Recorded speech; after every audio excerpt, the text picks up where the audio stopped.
Hi everyone, can we start the webinar now? Is everyone ready? Everyone settled?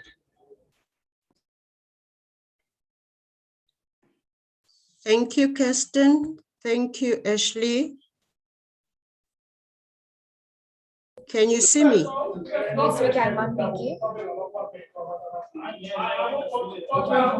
I'm about to start the webinar.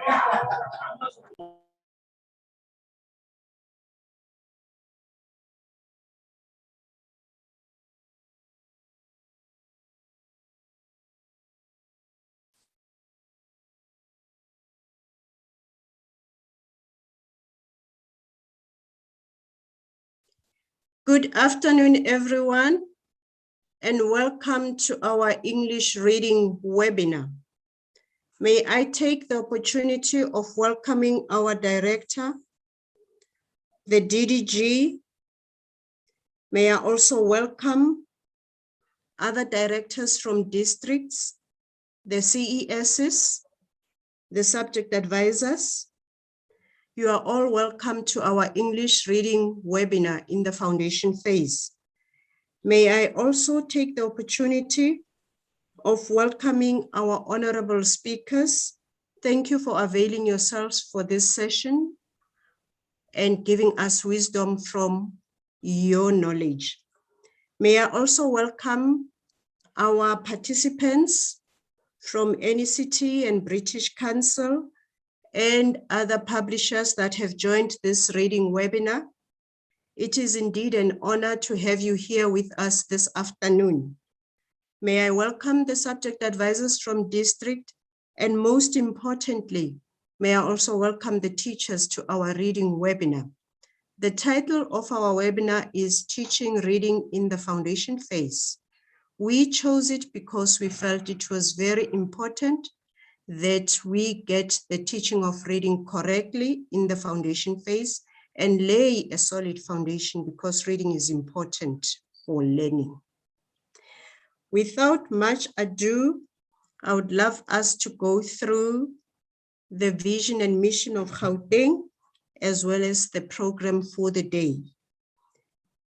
Welcome to everyone and all protocol observed. If I have not mentioned you, it was not deliberate, but you are most welcome in joining us today, this afternoon for the webinar. What I would love to take you through is what is important, the vision of Gauteng. Every learner feels valued and inspired in our innovative education system. That is very critical, and they can only feel valued if they can also be able to read. So let's carry on to see what we have planned for the afternoon. In terms of the agenda quickly, I have just welcomed you to our webinar. You are most welcome to be with us. And after the welcome, the director will do the opening remarks. That is our director for GET curriculum, our director, Antoinette Nicolai. After her, we'll have the first speaker, Dr. Beulah van der Westhuizen, who will be taking us through understanding the underlying neurodevelopmental aspects of reading. And after her, we'll have the team from Delta Park, who will take us through phonological awareness and why is it important that children, phonological awareness should be developed as a critical skill to reading. And last but not least, our esteemed Dr. Gazu will take us through the transitioning gap from grade 3 to grade 4 and the implications for teaching reading to learners whom English is an additional language. That is our program in brief.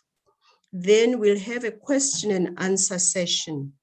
Please take note, you are not going to raise hands for today's session. Post your questions in the chat or in the question and answer box. If you have anything that you are burning to say, put it on the chat. And if it is a question, you can also put it in the chat, if not in the question and answer box. No raising of hands, because that will be distracting to the presenters. Without much ado, all are welcome. I will now hand over to our director, Antoinette Nikolai, to take you through the opening remarks for today's session. Over to you, Director.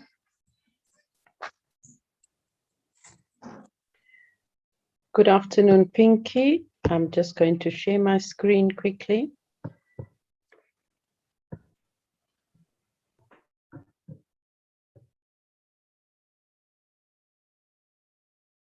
I'm just struggling to share my screen here. Let me just try again. Yes, colleagues, you must keep in mind that reading is the cornerstone for all learning. If learners cannot read, they won't even be able to understand mathematics, let alone life skills, or be able to maximize learning in any other subject. Hence, we would love for us to know how we are teaching reading in the foundation phase. As mentioned earlier, we are laying a sound foundation. I will now hand over to the director who will do the opening remarks.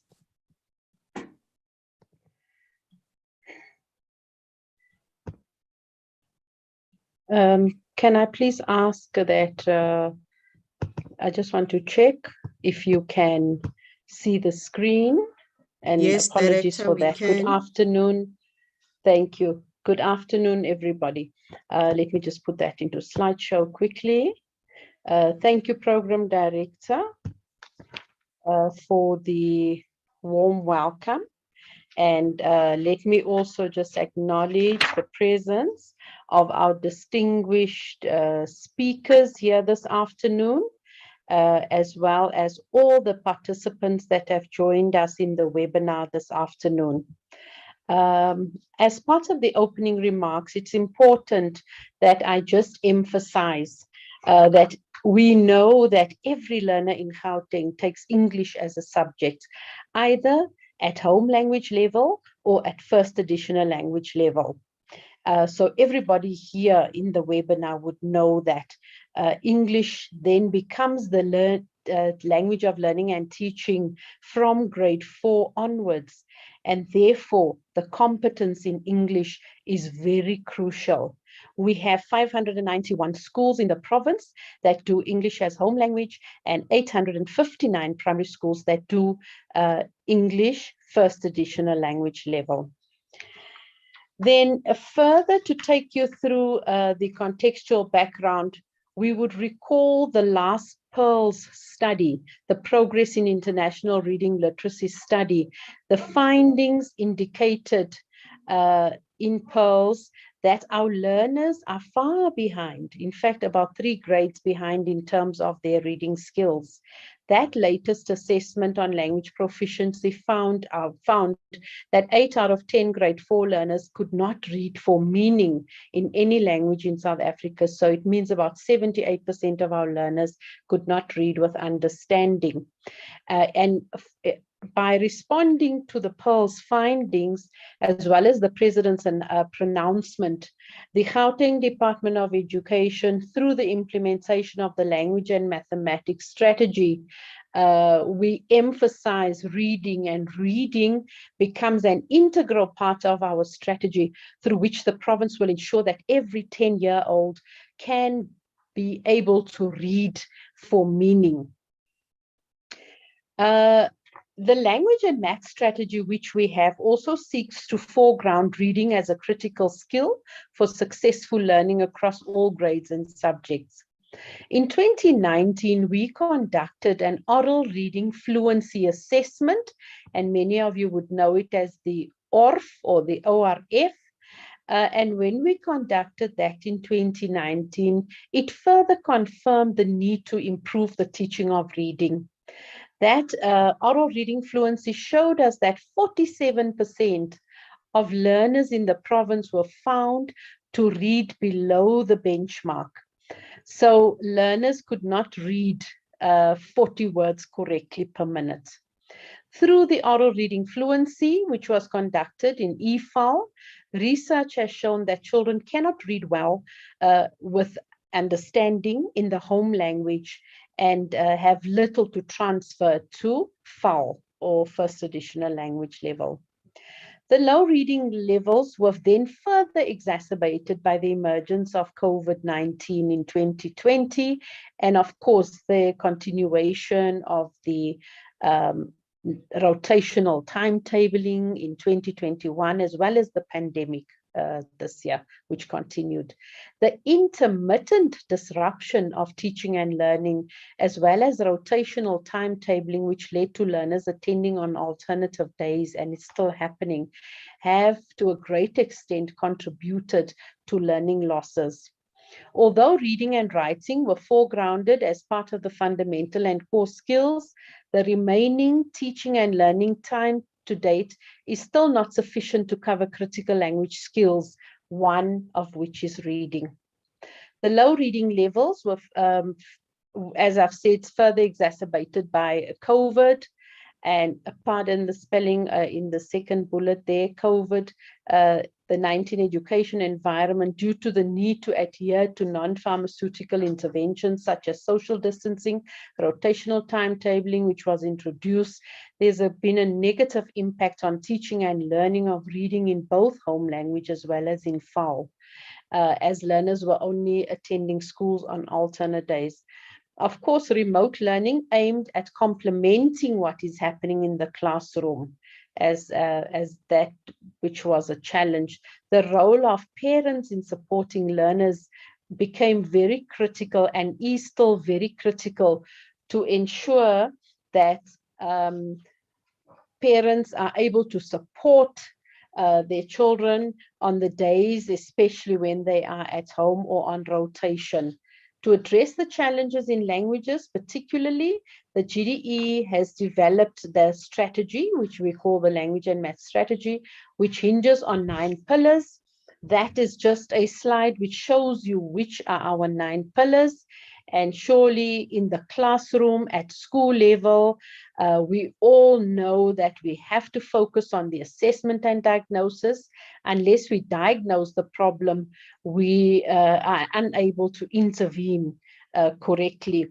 We also have to make sure that there are relevant resources, that there's learner support, there's support for the teachers, SMT support, district and head office support, the involvement of stakeholders, very important for us. And then when our learners do participate again in assessments at whether it is at the local level or the national level or the or international level, learners must be able to do well. There's also the 9th pillar, which is covering research, monitoring, and evaluation. The strategy seeks to provide direction on key intervention areas critical for mitigating the low performance levels in languages, particularly in reading. In the foundation phase, the teaching reading webinar seeks to strengthen the implementation of the strategy by ensuring participation of all relevant stakeholders. It is envisaged that through this webinar, the following objectives will be achieved.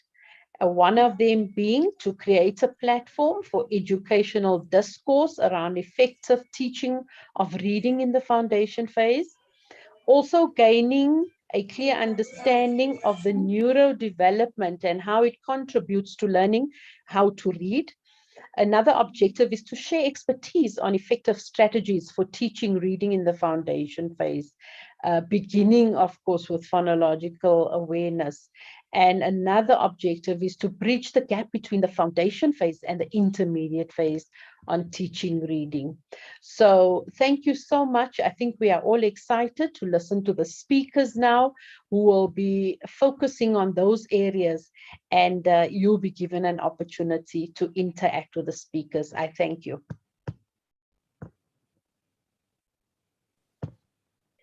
Thank you very much, Director Antoinette, for that informative opening remarks that you have given us. It has set a very clear background of what is happening in Gauteng.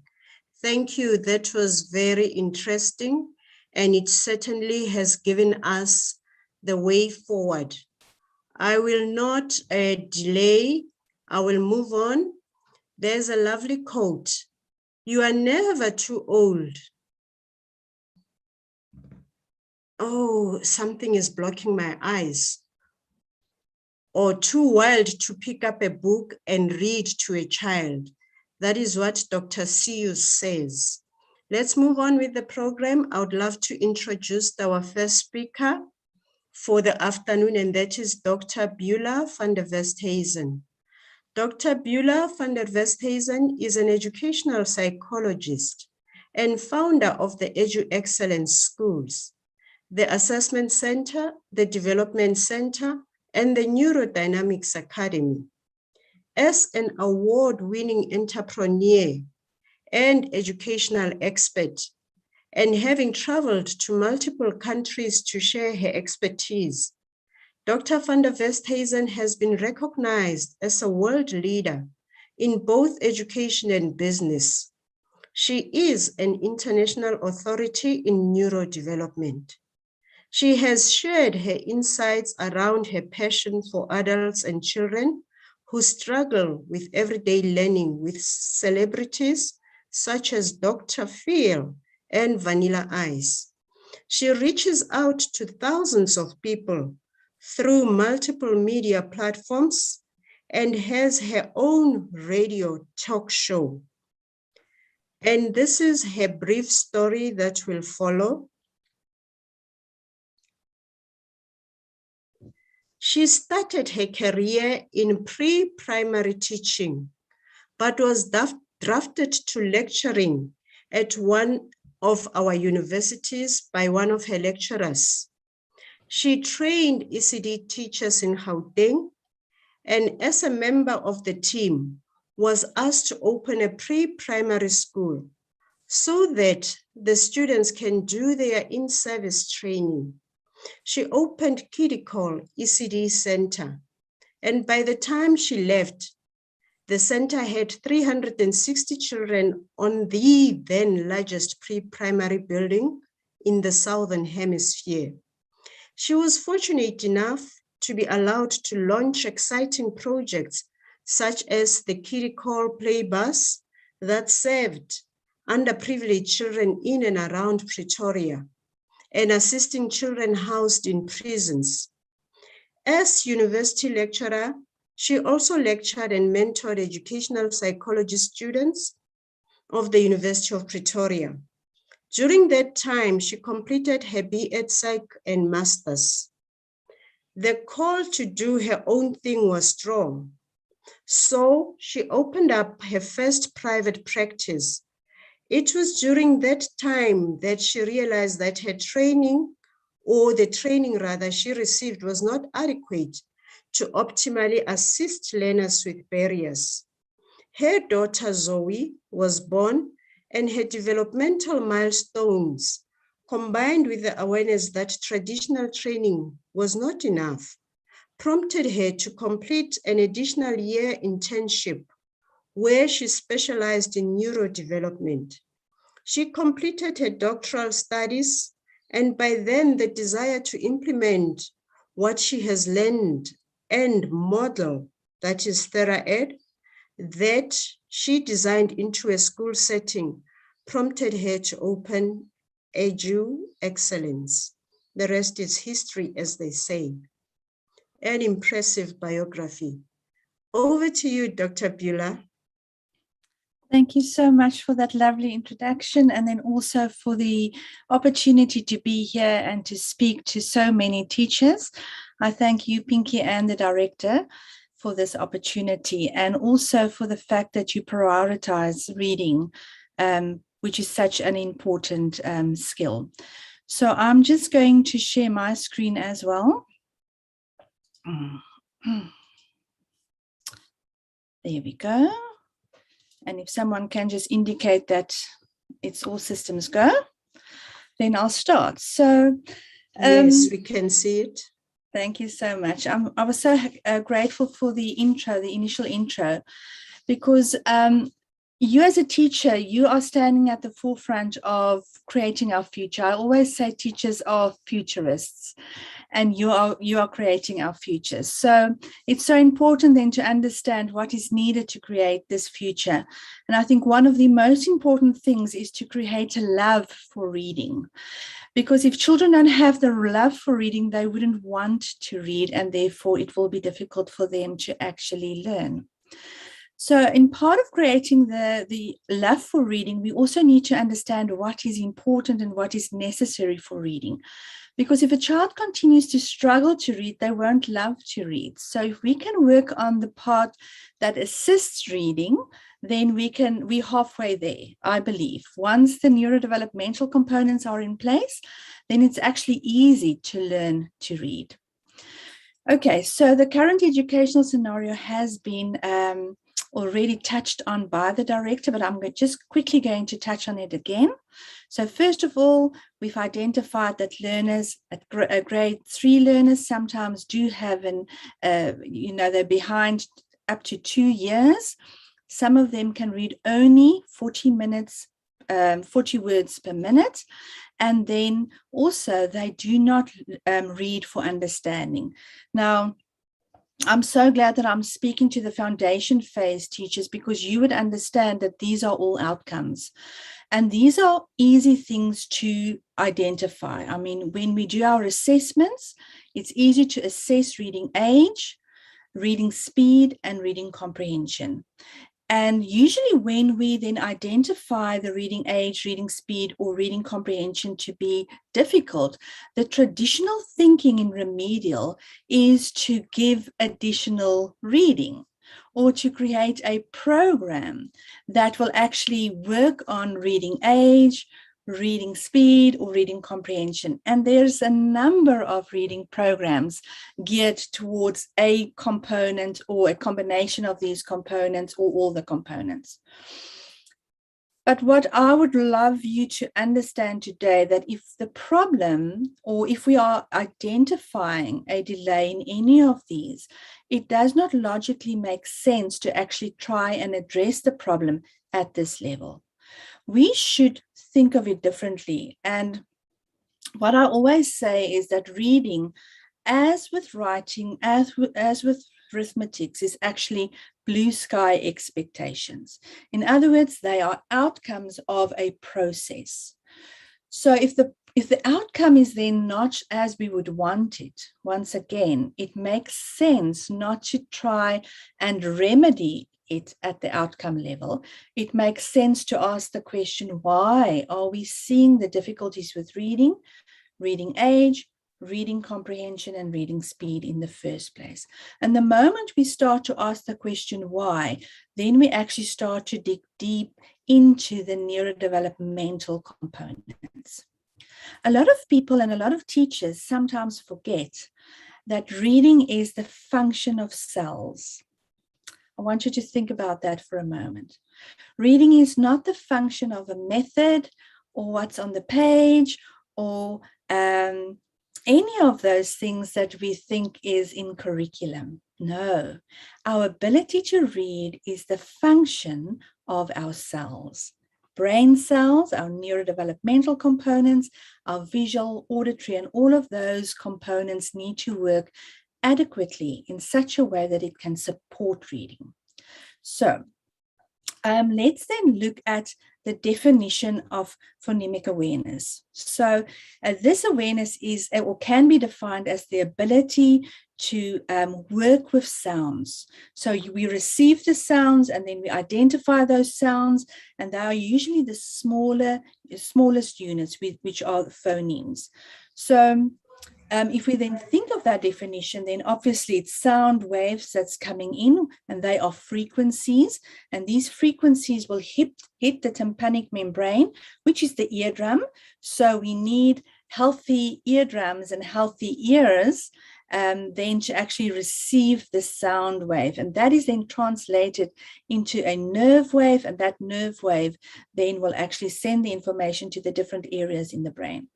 So in essence, if we think about it, then phonemic awareness is requires auditory processing. And it requires an auditory system that works adequately in order for us to receive the information. So information comes in, and then we work on the information, and then the output is our ability to understand the sounds. Then if we look at that definition again, or in more detail, the second part of this definition, then we will see the eyes are coming in. So this part of the definition then relates to the child's ability to read and to use the alphabetic writing system, in other words, the symbol. And now it relates to the symbol that's related to the sound, because for each of the sounds, we've made a symbol, a visual symbol to represent that sound. So the moment we look at this part of the definition, then we understand, so it's the auditory system and everything around the auditory system that is in play, and then also now secondary, the visual system. Important to understand is the fact that the visual system develops up to the age of 12. So if a child is struggling with a general neurodevelopmental delay, then it means this visual system will not reach its maturity at the age of 12. That might also be pushed slightly later. And we basically need this visual system and the auditory system to work with one another in order for us to perform reading as we know it. The other component is not only the fact that we need to make sure or ensure that the auditory system is working and the visual system is working, but we also need to ensure that the information can be shared amongst the two brain hemispheres. In other words, interhemispheric integration is so important because we also cross-lateral. So we need to make sure that that corpus callosum, which is the inner part of the brain, the part that connects the left and the right hemisphere with one another, that part is actually working optimally so that information can flow easily. So if we then break it down, it's the sound that's attached to a symbol, and that then allows us to understand what is written down and then later to give meaning to what is written down. So in terms of the areas of the brain that is involved specifically in information, in receiving the information, it's the temporal lobes, which are sitting right here above the ear. And then also secondary is the occipital regions, which sits right at the back of the brain. So you can just think the eyes are sending information all the way through the brain to the back of the brain.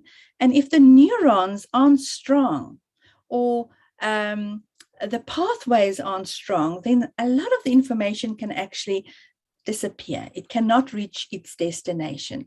And that is why the neurodevelopmental component to reading is so important, because we need to ensure that those pathways are working the way they should to provide the information so that we can actually perform the act of reading. So once again, you will see, I've not given you all the systems, but there are such a lot of systems that's actually involved, but these are the two main ones. And then I'm also going to add a third system, and that is the system of the vestibular system. Now, this system sits in the inner ear. I'm going to show you a picture exactly where it sits. There's your ear canal. There's the eardrum that I spoke about, your middle ear component, and right there we have the vestibular system, and it's the three semicircular canals that allows us to understand gravity and also, very important, 3 dimensions. And if you understand a little bit about reading and some of the difficulties that the children are experiencing, then our ability to make sense of a B and a D and a P relies on a very strong vestibular system, because that allows us to understand the orientation of a symbol. And the vestibular system is also very closely related to the cochlea that sits there, and it's the cochlea that receives the sound. So the vestibular system is crucial in a child's ability to read, because it also brings in the sensory components. It sort of like modulates the sensory components. So in terms of what we've discussed, it modulates the sound that's coming in. and it modulates the visual system that's coming in, and it brings it together in a nice package so that we can actually understand and then send the information to the areas of the brain, which will interpret what we've heard and link what we've heard to what we've seen. So this vestibular system is actually crucial to reading. And it's also then the system that's linked to balance and our ability to work against gravity. And this works for us because I'm going to show you a different way of assessing reading without reading. And I hope that intrigues you because it's a fantastic way to start to think about reading in that way. What I'm also then going to discuss with you is different processes in the process of reading. So first of all, I love the fact that I'm speaking to foundation phase teachers because you will understand that the perceptual component is crucial, and that is why curriculum is usually written in such a way that we start with the figural, then we move on and on from there. So the perceptual component is crucial to our understanding. So figural is everything that we can touch, taste, see,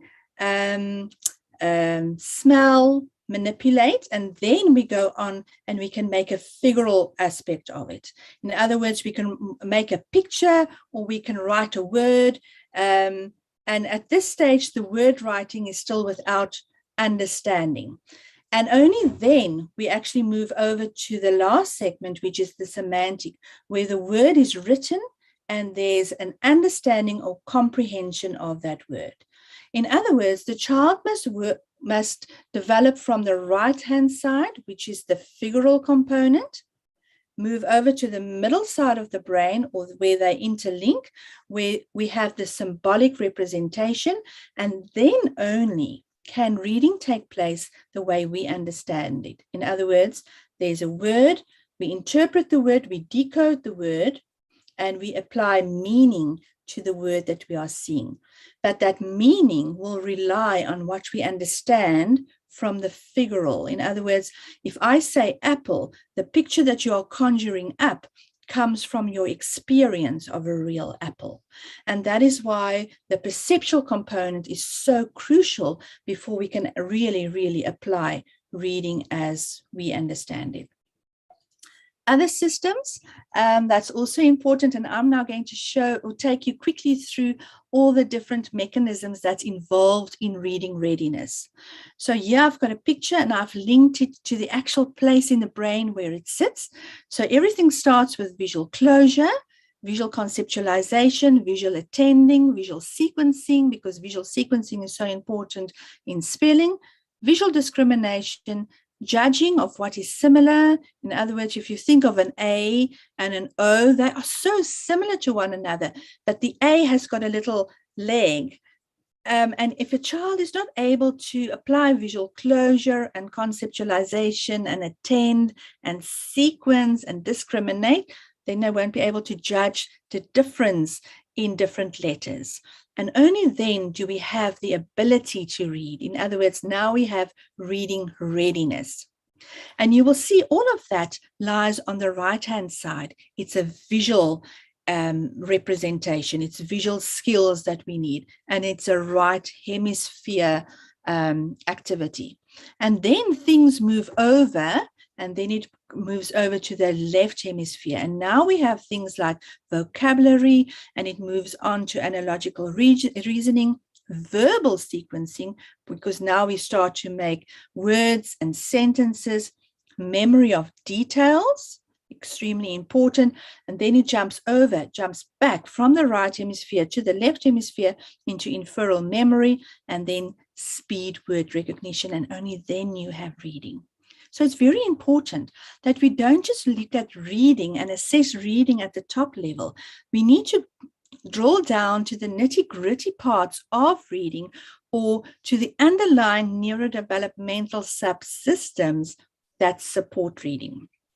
So here you can see right-hand side, a lot to do with reading, but there's a crucial part here where the information actually jumped from the left hemisphere to the right hemisphere, to be worked on, and then back to the left hemisphere. So now you can just think, if a child is struggling with interhemispheric integration, that information will be gone. And that is why it's crucial, absolutely crucial, to be able to identify these systems so that we don't push additional reading if a child is struggling with reading, because that will just, it will just stress them out. It will stress a system that cannot read. So I'm going to also discuss with you the signs of physiological stress. Okay, there's also other processes. So we've already spoken about perception. You cannot cognitize. In other words, you cannot understand anything which you've not perceived in terms of learning. After cognition, you can memorize. So our ability to spell relies on our ability to memorize a visual sequence. And you cannot memorize the visual sequence unless you've cognized it, unless you've perceived it. And then we can get to evaluation, the ability to look at two words and make sure, you know, what do they look the same or different? And then problem solving, and then only we can be creative with words.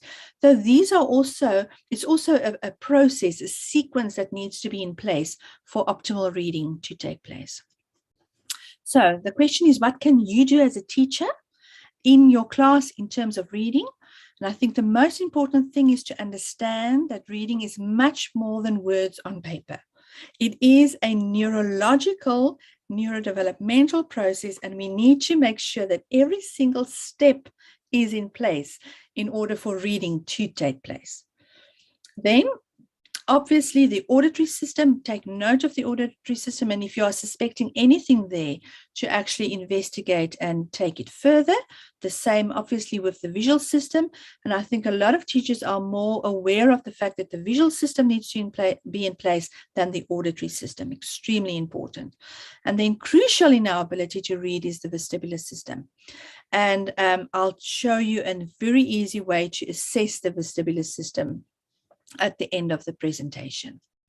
Okay, I've also spoken to physiological stress. In other words, if a child is struggling to read and we are forcing them to read or giving them additional reading and not strengthening the underlying subsystems, then a child might go into physiological stress. In other words, they would not want to read. You will see behavioral problems. They will try to avoid it. They will have tummy aches. They will feel nauseous. They will act out.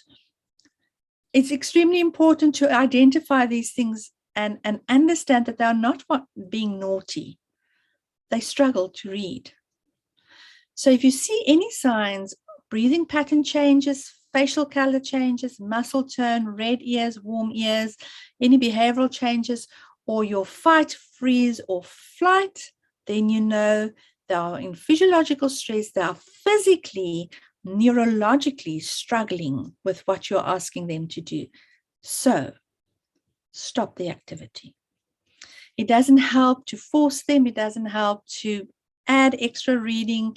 We need to stop what we are doing in that moment. Obviously, you're going to do reading again, but remove the stress, connect to the child, because in our relationship, that's where we build skills, is in our relationship.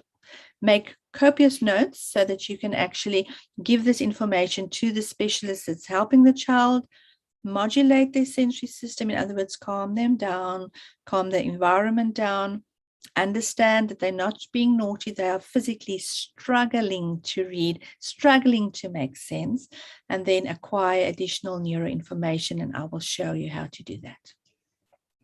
So I've told you that I'm going to show you an easy, different way to assess. Children grade 1 to 3 should be able to balance with their eyes closed on one leg for at least 20 seconds without losing their balance or without wobbling. That will show you that they've got a strong vestibular system. And that will show you that in a way, the sensory components are supporting the act of reading. If a child is struggling to balance with their eyes closed for 20 seconds, you know the vestibular system is not strong. It cannot provide the assistance the auditory and the visual system needs, and therefore reading might be difficult for them. Okay, and then movement is extremely important, and that's one of the ways in which we address reading. So I always promise children, I will help you with reading without giving you lots and lots and lots of reading, because we have very specific neurodevelopmental activities to strengthen the pathways, which is the building blocks of reading itself. Okay, so we need to create a brain that is ready for read, otherwise it will struggle to read. If you want to know more, there's information on the smart way to learn.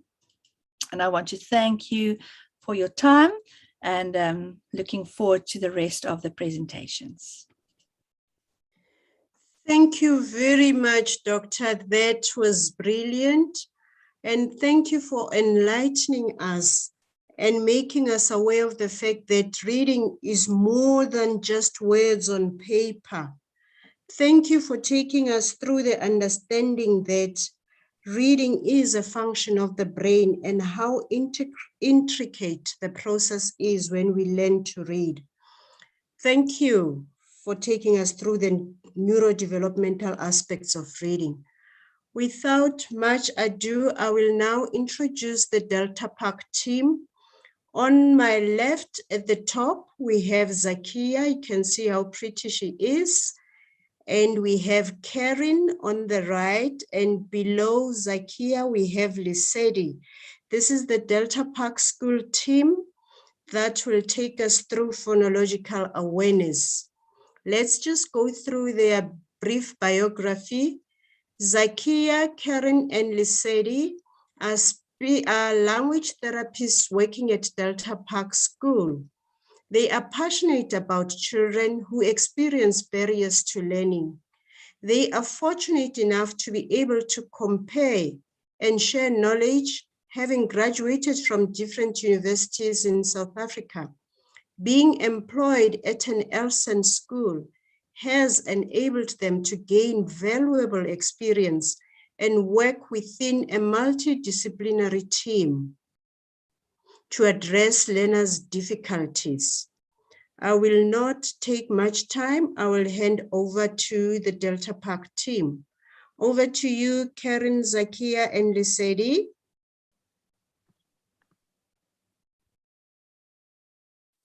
Good afternoon, and thank you for having us. My name is Zakia Daji. I'm Karen Gabriel. And I'm Lisedi Mungube.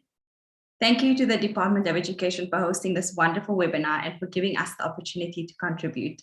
We hope that you leave with some useful tips which you can implement in the classroom to further assist your students with their phonological awareness skills.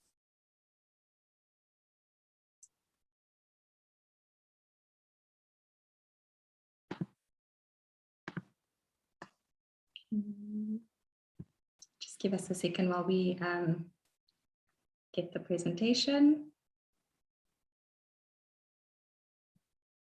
Yes, we can. Okay. So, what exactly is phonological awareness? It is comprised of a number of different skills which work together to form the foundational skills required for reading and writing. Phonological awareness is an umbrella term which comprises of the following skills. This is a great picture to give you an overview into what it comprises of. Don't stress too much about this picture for now because we will be sending through some resources and we will include this picture as well. These graphs show us the level of complexity which phonological awareness skills should be targeted. So we start with the most simple skill of rhyming, then sentence segmenting, syllable blending and segmenting, onset rhyme blending and segmenting. For example, b, at, with b being the onset and at being the rhyme. Phoneme blending and segmenting, and lastly, phoneme manipulation, which includes addition, deletion, and finally, the substitution of phonemes. Lisedi will explain this in further detail towards the end of the presentation. What is the difference between phonological awareness, phonemic awareness, and phonics? Phonological awareness is a broad skill that includes identifying and manipulating units of oral language such as words, syllables, onset, and rhymes. Phonemic awareness is the most sophisticated level of phonological awareness and it refers to the specific ability to focus on and manipulate the smaller sounds or phonemes in words. Keep in mind that both these skills are auditory skills. Phonics, on the other hand, is the relationship between sounds and letters, for example, a, b, k, and this includes print. This table compares phonological awareness and phonics, and as you can see, there are many differences between the two. Today's presentation will only be focusing on the skills of rhyming, blending, and segmenting. What is rhyming? Rhyming refers to a child's ability to identify the similarities found within the endings of words. When children play with rhymes, they listen to the sounds within words and identify word parts. For example, they're able to notice that the at sound found in the word cat is the same at sound which can be found in the words rat, sat, splat, and mat. There are two steps to master the skill of rhyming. The first step is the identification of rhyme, where a child is required to identify if words rhyme or not. And then the next step is for the child to supply or generate these rhymes independently. Research has shown a correlation between mastering the skill of rhyming and reading preparedness. Reasons for this include the following. Rhyming improves a child's oral language or their expressive language. It allows learners to manipulate sounds and language. It also assists with spelling. As mentioned before, phonological awareness is the groundwork for reading and writing. Rhyming allows the child to notice that words that rhyme usually include the same letters when they're written down. It also allows learners to predict what words might come next in a sentence or a story. This is noticed when you pause during a nursery rhyme and allow the child to fill in what's missing. And lastly, it's fun, especially when learners get to throw in their own nonsense words. This allows the child to learn in a fun and engaging manner. We can teach our learners how to rhyme using the following steps. So step 1 includes the introduction of rhyme through books, songs, and nursery rhymes. Step 2 involves listening to rhymes. An important step for students when learning is by listening and doing. This can be incorporated when reading books in the classroom, as well as asking students to listen to a set of words that rhyme, and thereafter having them repeat it so that they are able to familiarize themselves with the concept of rhyming. Step 3 asks the question, do these words rhyme? This step involves giving the student 2 words or pictures and having them decide if the words rhyme. An example could be for learners to give a thumbs up if the words rhyme or a thumbs down if they don't. Step 4 involves giving students 3 pictures of words and they should choose the rhyming word from the set. For example, cup, top, and sock. Which of these words rhyme? And then lastly, we have step 5, which is where a student should be able to supply a rhyming word independently. We also have a few activities which we will tie in at the end once we have given an overview of the 3 skills. But for now, Karen will give you some more insight into blending. Thank you, Zakia. So let's talk about blending. What is blending? Blending is a phonemic awareness skill involving joining sounds, individual speech sounds, to make a word. For example, k plus a plus t will give you the word cat. And this is a skill that's used in the classroom on a daily basis when reading or spelling, so it's quite an important one. Why is blending important? Phoneme blending is essential in developing reading skills as it helps learners understand that sounds make words. If a learner can blend sounds, they'll eventually be able to see letters in a word, think about the sounds the letters make, and then blend the sounds to say the word. So they'll be able to recognize that a s plus a h is sh.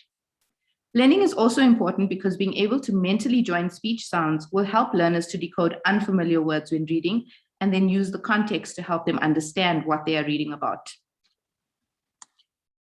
Let's talk about why learners experience difficulty. Difficulties with the ability to blend is a hallmark sign of the struggling reader. I'm sure the teachers can think of a learner they've seen who can name each sound in a word, but then struggle to tell you the word that it spells. And the question is, why? Why do these learners experience difficulty blending sounds to form words? So these learners have difficulty blending phonemes, and they are often lacking in phonemic awareness skills, which is a difficulty understanding sounds. So they might not always identify the sounds correctly, which then affects how it would sound when they try to join those sounds and then make sense of it. Blending also requires the learner to hold the individual sounds or syllables in their mind as the word is created, which uses the student's active working memory and sequential memory. So what do these learners look like in the classroom? You can imagine if you struggle to recognize, process, or remember the sequence of sounds and the sound patterns that come together to form a word, you won't necessarily recognize that an unfamiliar word is an actual word when you see it, or you might not be able to spell it when it comes time to write it down. So it would be the same as asking you what word makes. You'd argue that it's not a word. You'd likely struggle to remember all the sounds I just said, and as a result, you'll struggle to blend the sounds. So to a learner with a difficulty blending sounds, this is exactly what they might experience when having to read or spell unfamiliar words. You might notice that the learner gets stuck when reading and spelling. They might spend a long time on words because they can't understand how the sounds go together. They might leave out sounds when reading or spelling because they did not join the sounds correctly or in sequence in the first place.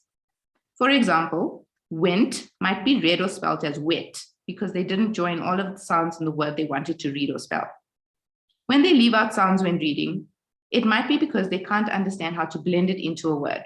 So if they don't know that a s plus a h is a sh in the word shop, they might read it as sop or sahop and then struggle to make sense of it.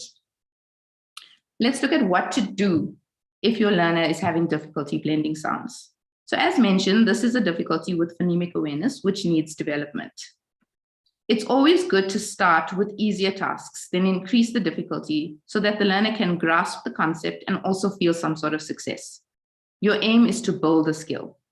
You would start with compound words such as rainbow or pancake and have the written words along with 2 pictures that will make up the new compound word, which will give the visual input that the learner needs to help the auditory skill or support it. So rain plus bow gives you rainbow. This helps take the load off a little bit as they are using familiar words to develop the skill. You can then move to less concrete syllables, monster, then to onset rhyme, d-og, and then finally to sound phoneme blending, which is b-ag. Here are some tips you should be aware of and can incorporate into your teaching. So initially when you start, you can start with just small pauses between the sounds, and as your child becomes more confident in blending, you can make the pauses longer. So for example, ish is easier to blend compared to ish. So the next point that I'd like to make is extremely important, and I can't stress this enough. When you are teaching blending or any sound, it is extremely important to correctly say the sounds and not to add in any extra sounds, because this can confuse the learner. For example, the sounds in the word fan are f, a, n, and not f, a, n. Because if we blend that, it would be fa'ana, not fan. So just be aware of how you say the sounds when you're teaching the learners. It's also important to teach parents and caregivers how to say sounds correctly so that everyone is speaking the same language. We will be including a link for a video with the correct pronunciation of sounds. Always remember that these skills don't always develop automatically. They must be modeled and explicitly taught.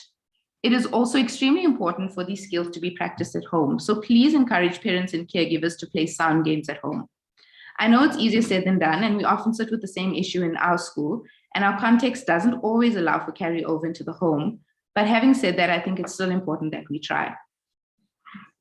The next tip is to elongate sounds. So if the sound can be held continuously, hold it for 1 or 2 seconds and blend it smoothly into the next sound in the word. For example, for the word man, you say man, which makes it easier for them to blend. So this slide is just an overview of the sounds that can be elongated versus the ones that can't be elongated. Okay, and then when choosing words to give the learner to blend, you can also follow the progression that you see on the slide. So you see it starts with CVC and then it moves all the way to the top, which are multisyllabic words. And those are the most difficult and the most complex to blend. And hopefully all of these tips will help you assist your learner to develop their blending skills better. And I hope that you have a better understanding of the skill of blending. Now I'm going to hand over to Lesedi, who's going to speak to you about segmentation or segmenting. Right, thank you, Karen. So what is it to segment, or what is segmentation? Under phonological awareness, there are segmentation skills that lie on a continuum of complexity as demonstrated in the graph there. So segmenting is to break something up into individual pieces. In the development of phonological awareness, we segment or break down sentences into words, words into syllables, syllables into their onset rhymes, and those very onset rhymes can even be further segmented into phonemes. So sentence segmentation involves the awareness that speech can be broken down into individual words. Orally segmenting sentences into words helps children understand that sentences are made up of separate words placed in a particular order to convey meaning. This demonstrates to them that we need the words to work together in order for us to make what we read and what we say make sense. Next is syllable segmentation, which involves the ability to identify how many syllables or parts there are in a word. Each syllable type has rules that we depend on to know what the vowel in each word is going to say and how we can spell the word. This skill increases the learner's awareness of sounds in words too, which easily benefits them in learning how to read. For example, breaking down the word terrible into terrible makes each of those pieces of the word sound so much easier to read than when we have to, or then rather when they are together for a child experiencing that word for the first time. Onset rhyme segmentation refers to the segmentation or breakdown of words into their onset and rhyme. The onset is the initial consonant or consonant blend at the beginning of any word that comes just before the vowel. So in the word cat, it would be the k. In story, it's the st, or in school, it would be the sk. The rhyme is the part that begins with the first vowel, right after the onset until the end of the word. So at in cat would be the rhyme. Ori in story would be the rhyme. And teaching learners how to identify onset and rhymes helps them learn about word families, which lay the foundation for future spelling competence. Teaching this phonological awareness skill will also have a positive effect on their literacy skills. It also helps them recognize common chunks within words. And again, like I mentioned, it really can help students decode new words when reading and spelling words. Phoneme segmentation refers to the breaking down of words into their individual sounds. So for example, the word cat has 3 individual phonemes or sounds being k, a, and t. Under phoneme segmentation, we have more advanced skills that involve manipulation of these phonemes. So first, we have phoneme segmentation, phoneme categorization, sorry. This helps students develop phonemic awareness and recognize individual phonemes in a word. This strategy helps build the essential skills in developing a child's awareness of sounds in words. Research has indicated that the ability to recognize individual phonemes is a strong indicator for future success in reading. When using this strategy to strengthen phonemic segmentation, a sequence of similar sounding words can be read out to the learner, and then you can ask them to identify the word that does not follow the same letter sound pattern or sounds different in comparison to the rest of the words. So for example, if I read out 5 feet, soup, and fat, I'd ask the child which word begins with a different sound. Second is phoneme deletion, which is the ability to identify how a word would sound if a certain sound was removed. This again is a very important step in the development of literacy as it helps them recognize individual phonemes, but it also targets general language development. An example would be if you ask the child to say fall without the f, or mice without the m. Third is phoneme substitution. Phoneme substitution involves substituting certain phonemes or sounds for others. This can be done orally or in written form. Learners usually find substituting the initial and final sounds the easiest. The middle one can be difficult for them to identify and then substitute. An example would be to replace the m in man with f. Phoneme substitution is a critical breakthrough skill a child does need to teach themselves how to read new words. So now that we've been equipped with all this phonological awareness information and we're now ready to apply it, How do we spot a child in the classroom who's really struggling with these skills? So a child will have marked difficulty with blending the sounds together, so they cannot fathom that r, at, put together make rat. They have difficulty understanding and counting the syllables in the word, so they find it really hard to segment pancake into its 2 syllables, like pan and cake. Difficulty identifying or generating rhymes, even when giving examples or in-depth descriptions. They will struggle with manipulation of phonemes in a word. They'll have difficulty spelling words when using individual sounds, so they might forget letter sounds or leave out word endings. They do not look forward to any reading tasks, and they present with many spelling errors in their written work. This is a cheat sheet that will be given to everyone. It's just a quick reference for all the areas of phonological awareness we've discussed, giving the salient features of each of the topics. So what are some of the low to no prep activities that you can do to expand on phonological awareness that you already target in the classroom? During morning register, for example, you can try targeting rhyming by getting children to identify rhyming patterns in their names. You could ask, is the person whose name that rhymes with Cam here, if the child's name is Sam, for example? You could try target syllable blending by using the children's names. This gives it a level of complexity in one activity, as not every name has 1 or 2 syllables. Even breaking them down and having them identify how many syllables are in everyone's name can work.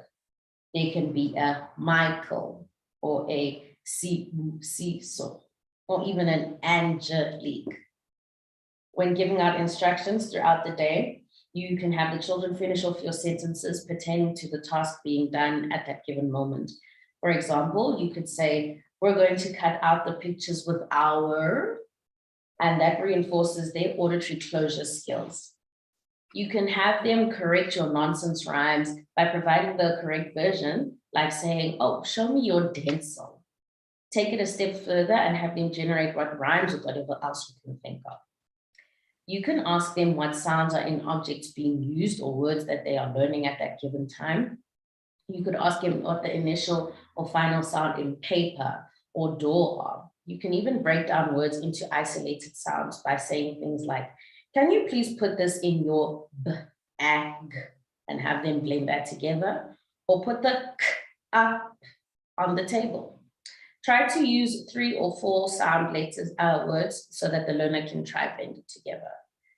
When teaching or revising new spelling words, you can identify how many syllables are in each, how to even further segment it into onset and rhyme or even phonemes. Again, you can ask them to try and generate rhyming words and blend the syllables and sounds back together again.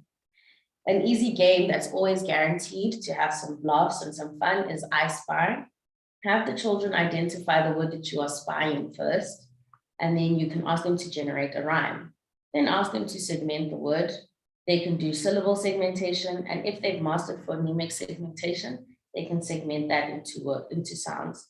Once the segmenting has been covered, you can have them blend everything all back together again. So for our last slide, we would just want to briefly touch on reading for meaning. When we first start introducing the idea of reading to children, we focus so intensely on them sounding out the words that sometimes comprehension is thrown to the wayside. Reading for meaning and learning to read are such interlinked skills that are fundamental for emergent readers, because reading without meaning not only lacks purpose, but it can be frustrating.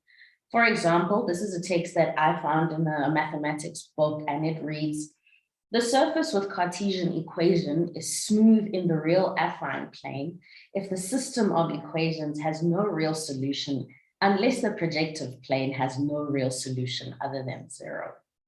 And while I was able to read all of those words, I definitely am not able to tell you what anything meant. So without understanding the meaning of the written word, there is no purpose behind reading. So as speech language therapists, we use a whole language approach so that each session targets many goals. Reading a story can target vocabulary. It can target sequencing of events in a story retell, asking and answering of WH questions, verbal reasoning, and inferring, to name a few. In order to develop that reading comprehension or reading for meaning means that we need to constantly develop and target their vocabulary to broaden their language skills.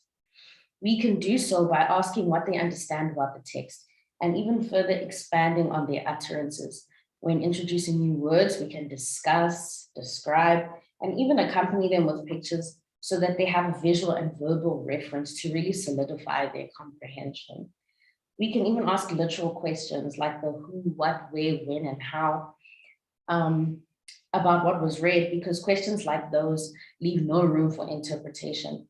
If I asked who ate the little bear's porridge, it will most definitely be Goldilocks, because it is written in the text we see in the book and it's illustrated in the pictures.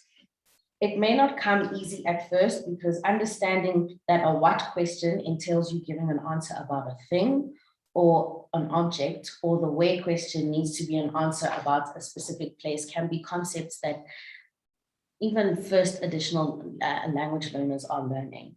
If your child or your student struggles to respond to these questions appropriately, encourage them and assist them to try and look back in the story to find the answer, either in the written text or pictures.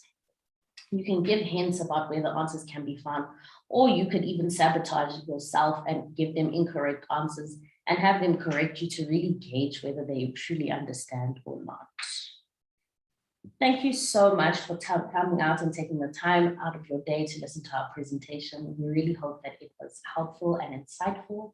We'll be taking questions at the end of all three presentations. So please, if you have any, do drop them in the chat box and we will answer them at the end of the session. Thank you. Thank you, Lisedi. Thank you, Zakia. Thank you, Karen, for taking us through phonological awareness and making us realize why it is important to know this in teaching reading. Yes, indeed. Thanks to the Delta Park team for giving us a solid classroom perspective on teaching reading. Without much ado, we shall now move on to our next speaker, Dr. Khulekani Gazu. Dr. Khulekani Gazu holds a doctoral degree in applied linguistics from the University of Zululand. He joined the University of South Africa Department of English Studies in June this year, having served in the Faculty of Education at the University of Zululand, teaching English methods and other modules. He started his career as a high school teacher of English First Additional Language in 1997, eventually becoming a head of department and later a deputy principal. During his tenure, he also served as a KZN provincial examiner and deputy chief marker for the National Senior Certificate until 2010. His research interests are in English Second Language, ESL, learning and teaching, as well as how ESL students engage with literary texts. That's a brilliant biography. Without much ado, let's hear from Dr. Gazu helping us with the gap or bridging the gap between grade 3 and grade 4. Over to you, Dr. Gazu. Show us how we transition from grade 3 to grade 4 and how we can help our learners in grade 3 and 4 with reading. Over to you, sir. Okay, just a minute. Can you see my slides? Yes, we can. Okay. Good afternoon, ladies and gentlemen. As introduced, I'm Khulekani Gazu. The talk I'm going to deliver right now grapples with the following topic: transitioning from grade 3 to grade 4, implications for teaching reading to learners for whom English is a first additional language. Maybe before I go on with my presentation, my background is from working with student teachers, especially from the intermediate phase, which is grade 4, up to grade 12. Now, one would ask the question, why do we bring in the intermediate phase when the audience here is the foundation phase? I think it is important that we do not work in silos. Therefore, whatever we do in the foundation phase should be understood to have links with what happens in the next phase, which is the intermediate phase. By way of background, I'm going to introduce the context of South Africa, but I will not say much anymore because the previous speakers have already hinted out what the situation looks like in the education system in South Africa. I'm going to cite a few authorities, but already some have been cited. The first one being Comric et al., who states that reading skills are prescribed in South African or in the South African curriculum, but not taught. Where the skills are taught from grade 1, outcomes improve. This is a point of departure. I understand that the previous presentations have highlighted in very great detail how you go about in the foundation phase teaching the reading skills. And this does not take away the fact that you are so dedicated as foundation phase educators in teaching of the reading in the teaching of reading. But now we must be cognizant of the fact that we go beyond grade 3, which is the last class in the phase. We move from grade 3 to grade 4. What do the teachers in grade 4 do, which leads to such reports as the PELS, as you can see, the PELS 2016, which paints a very bleak picture about reading in South Africa, especially the PELS report speaks directly to grade 4, and grade 4 is the intermediate phase. The director, Nikolai, did indicate to you the discrepancies in the reading competencies as outlined in that particular report. Now, my perspective here is how do we teach reading beyond the foundation phase? Now, how do we link the gains of the foundation phase and propel our learners all the way to the intermediate phase? The first phenomenon I want to tap on is the home language instruction. We understand that from grade 1 to grade 3, all the different subjects are done in the home language of the learners. So such that when these learners come to grade 4, for the first time, the language of learning and teaching becomes English, the very English which is not their mother tongue. How do we harmonize that reality? How do we support our learners from grade 3 to grade 4 such that this new LOLT, language of learning and teaching, becomes a facilitator of learning, not a hindrance?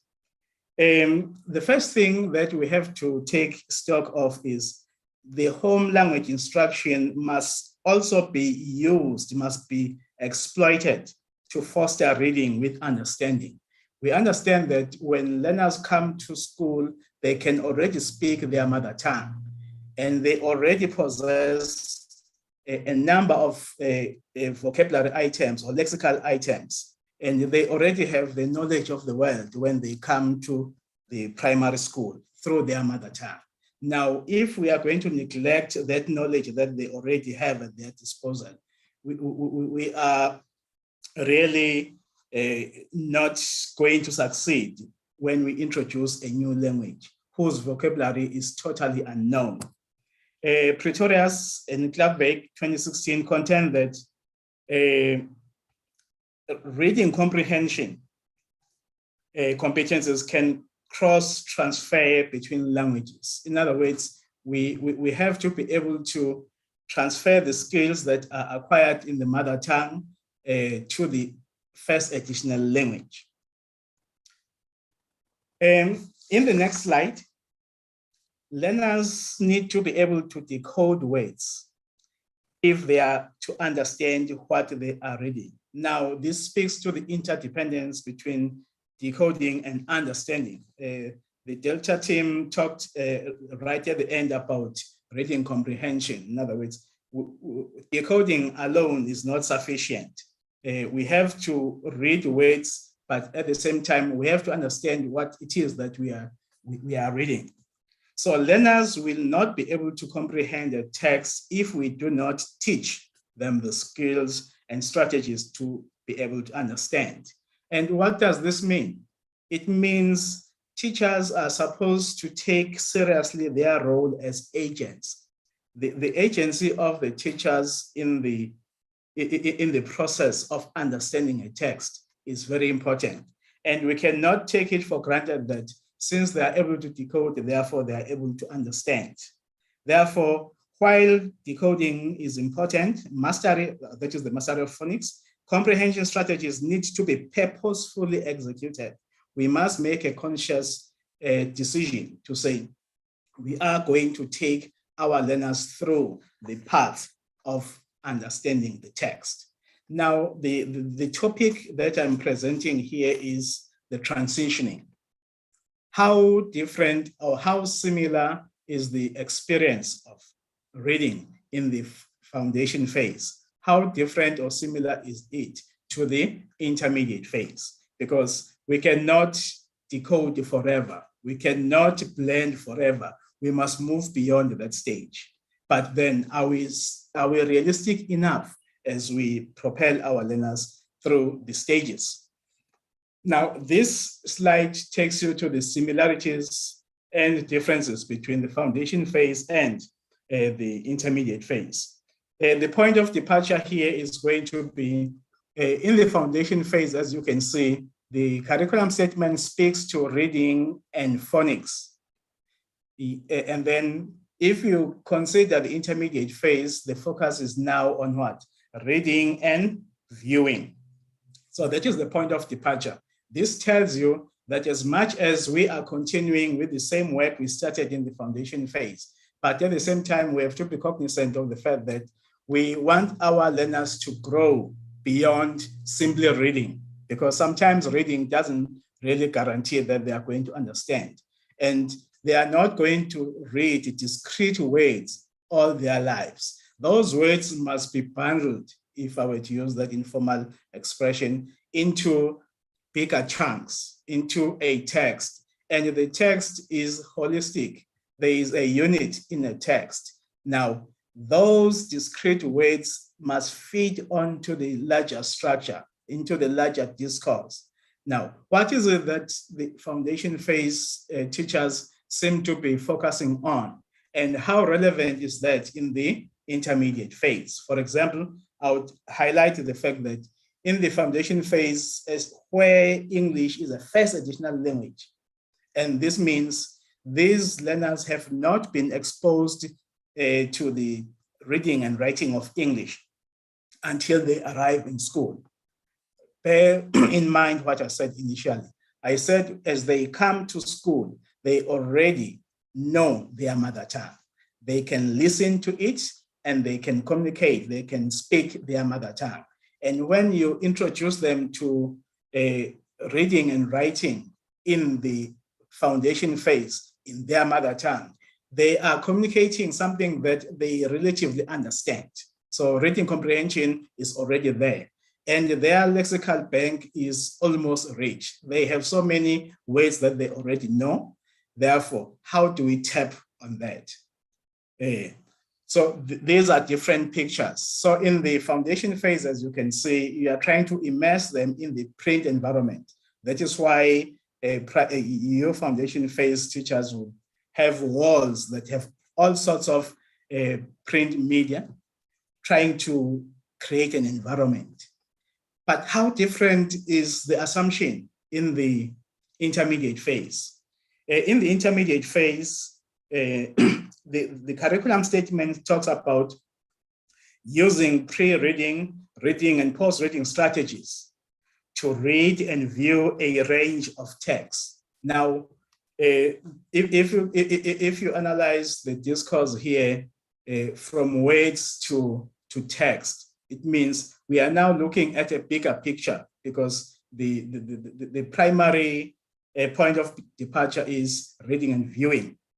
Now, these must be reconciled. The practices in the foundation phase and the intermediate phase must be reconciled. And my presentation, I wish, could be accessible to the intermediate phase more than the foundation phase, because by the look of things, there is a lot that is being done in the foundation phase. And the foundation phase seems to be getting it right. But then if teachers operate from an intermediate phase perspective without knowledge of what is going on in the foundation phase, there is going to be some discrepancies. I will make you an example. In the foundation phase, you talk of shared reading. This is the reading which is teacher-led, where the teacher models the fluency by reading for and with the learners. There are illustrated books which are large enough for learners to see while the teacher is reading. And this becomes an input on the side of the learners. In other words, there is a model in front of them in terms of decoding, in terms of fluency, in terms of pronunciation, in terms of everything, stress and intonation. That is the kind of input that is required, of course. And this input, if one were to go to Stephen Krashen, is called the comprehensible input. In other words, theoretically, for learners to move from one stage to the next stage, they need comprehensible input. That is why the environment is so important.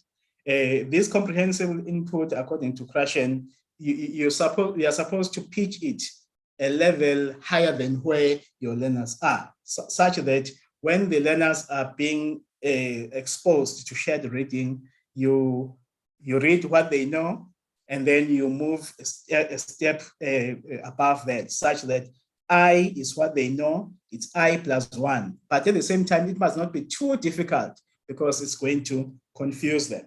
And then what happens in the intermediate phase? If you read the policy statement for the intermediate phase, it says, if necessary, use shared reading at the beginning of grade 4 to guide learners into this phase. And the argument here I'm making is that it is always necessary. It's not a question of if, especially in the context of first language speakers who have just started the kind of exposure to English first additional language. They need to be scaffolded. They need to be supported. You know, a scaffold works like when you introduce your learners to a particular level of difficulty.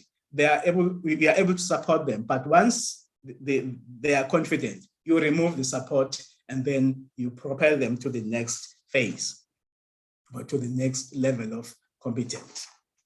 And then your foundation phase talks to your group guided reading, where learners are divided into groups, ability groups, and they are given readers. And they read in groups for 15 minutes a day. And teachers always assist them by giving prompts. This is going to help them to read with understanding. And there is repetition. If you go to your theories of behaviorism, your Skinner and the likes, repetition is important because it creates habit formation and good habits for that matter. It's not so different in the intermediate phase. However, the positioning of guided reading, paired reading, independent reading is only like a precursor in the curriculum statement. If you go to the table of how reading is supposed to be taught, the main premise is the pre-reading, during reading, and post-reading. Now, what does this mean? It means the teacher who is in the intermediate phase must be in touch, must not work in silos, must be in touch with the practices that we find in the foundation phase. And then moving on, you also have paired and independent reading in the foundation phase, and you still find it in the intermediate phase, but the level of emphasis is not the same.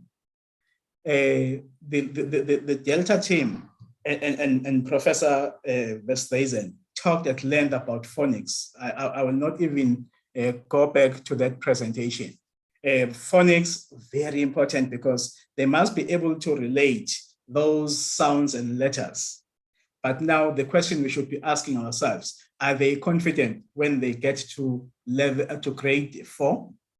Are they able to make those relations where they are able to blend sounds, where they are able to establish the relationship between sounds and spelling?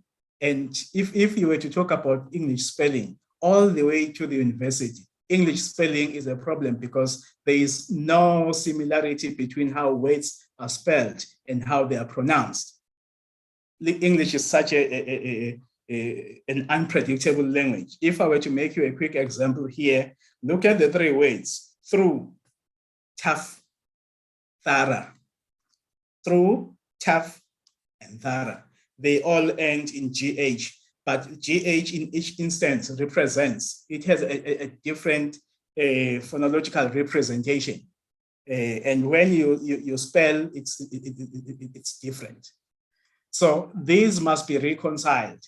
If learners grapple with it and they really do not get it right in the foundation phase, believe you me, they will not get it right in the intermediate phase. And for me, the intermediate phase is too intermediate to be said to be different from the foundation. And what is the emphasis now on the intermediate phase? Learners' ability to recognize how genre and register reflect the purpose, audience, and context of text seems to take what? Precedence. And there is a noticeable silence or a lack of emphasis when it comes to the intermediate phase about phonics. Phonics should go all the way, in my view. That would mean whatever has been done foundationally is going to be tapped on all the way to the next phase. And then word recognition. Sight words in the foundation phase, you even isolate those words that learners cannot guess phonologically. And you make sure that they learn them as individual words and they even find them in the larger text. And this is done during shared reading. And the focus, the premise of the intermediate phase takes it that these words are already found in the text. But then that they are found in the larger text, does it mean they can be decoded correctly? Does it mean they can be understood? Does it mean you should stop now to work with your student to attack those words in a text so that they can build their vocabulary as well? There are word attack skills that are supposed to be adopted in the intermediate phase, such that words are not just read for the good sound of it, but they are read with understanding. And this one is very critical because even the presidential pronouncement about reading was learners cannot read with understanding. So comprehension is the ultimate. As much as word attack skills, as much as the phonics have been taken care of, do they understand what they are reading, or they are simply barking at the text, as the phrase goes? Now, both curriculum statements seem to be on par in this particular aspect. Decoding is possible without understanding. That is a premise we have to move from. That my learners can read in the foundation phase doesn't mean they understand what they are reading. So therefore, you have to ask questions based on the text, starting with the who, the what, the simple questions. You know, the taxonomies. You have your Barrett taxonomy, especially in the languages. Start from the simple and then you complicate the questions. And I must say that there is no question that is difficult if it is asked within a classroom situation, because very often we say very few difficult things in the classroom, but when we set assessments, we begin to treat our students. No, let us ask the difficult questions during the lesson. That is part of formative assessment, so that the activities that they do on a daily basis become challenging enough and they get used to the challenge. And then what about the intermediate phase?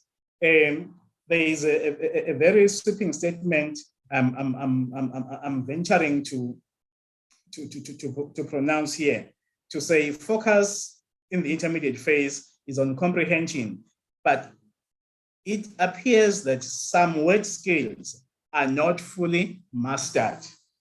They still need these word skills, even in the intermediate phase, even in the senior phase. And if I were to challenge you all the way up to grade 12, because I've taught in the high school for 12 years, I know what they can and they cannot do. And this intermediate phase curriculum statements has the pre-reading, during reading, and post-reading skills as overaching, such that if we are not careful enough, you would neglect the word skills and focus on the text only. And the frustration comes about because if words are not understood, the bigger text will not be understood. And then you have to make a conscious effort and make sure that you take your learners through these particular comprehension strategies. I'm trying to be fast now. They are going to be found in the next slide anyway. For example, if you give your learners pre-reading activities, you could activate, before they read a text, you activate their prior knowledge. That is the schemata theory.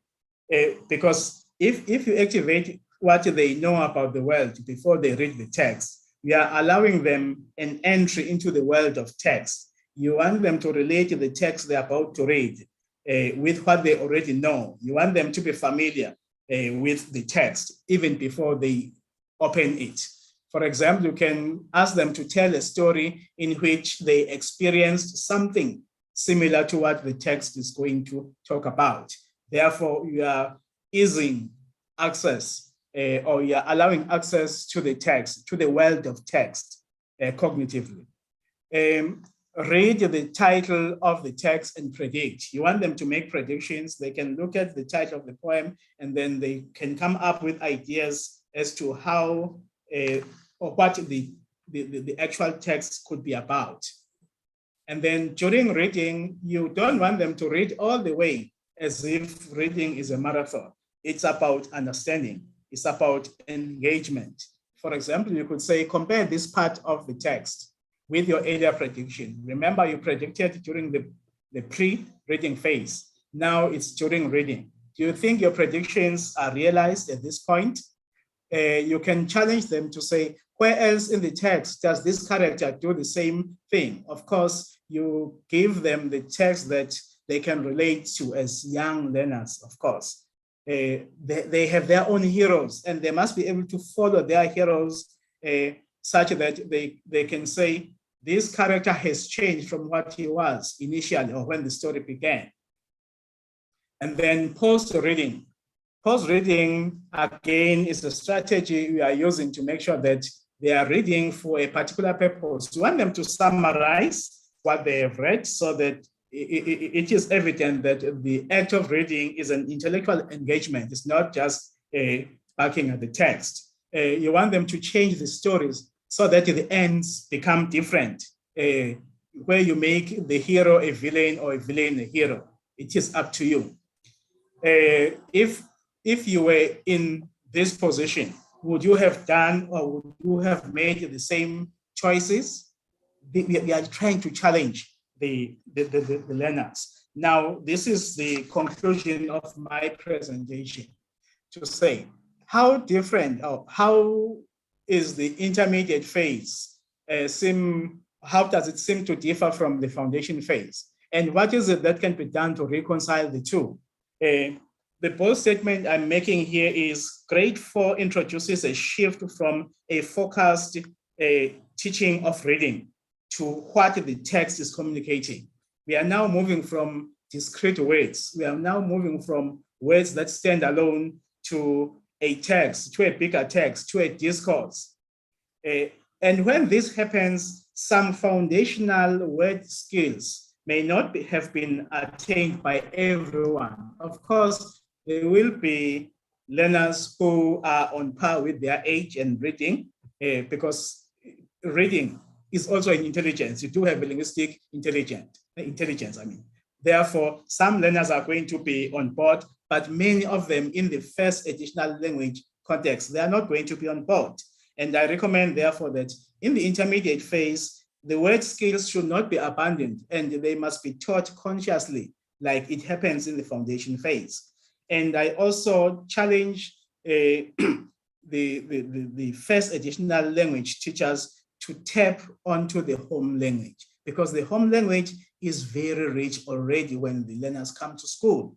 Home language literacy teaching approaches need to run parallel those of the additional language, so that there is a skills transfer in both phases. Anyway, the curriculum statement talks to additive bilingualism, and it is not a sin in a first additional language class to use the home language if it is going to allow access to the knowledge that they already possess. And my last point in the slide is learners' home language vocabulary store or lexical bank and their knowledge of the world should be tapped into.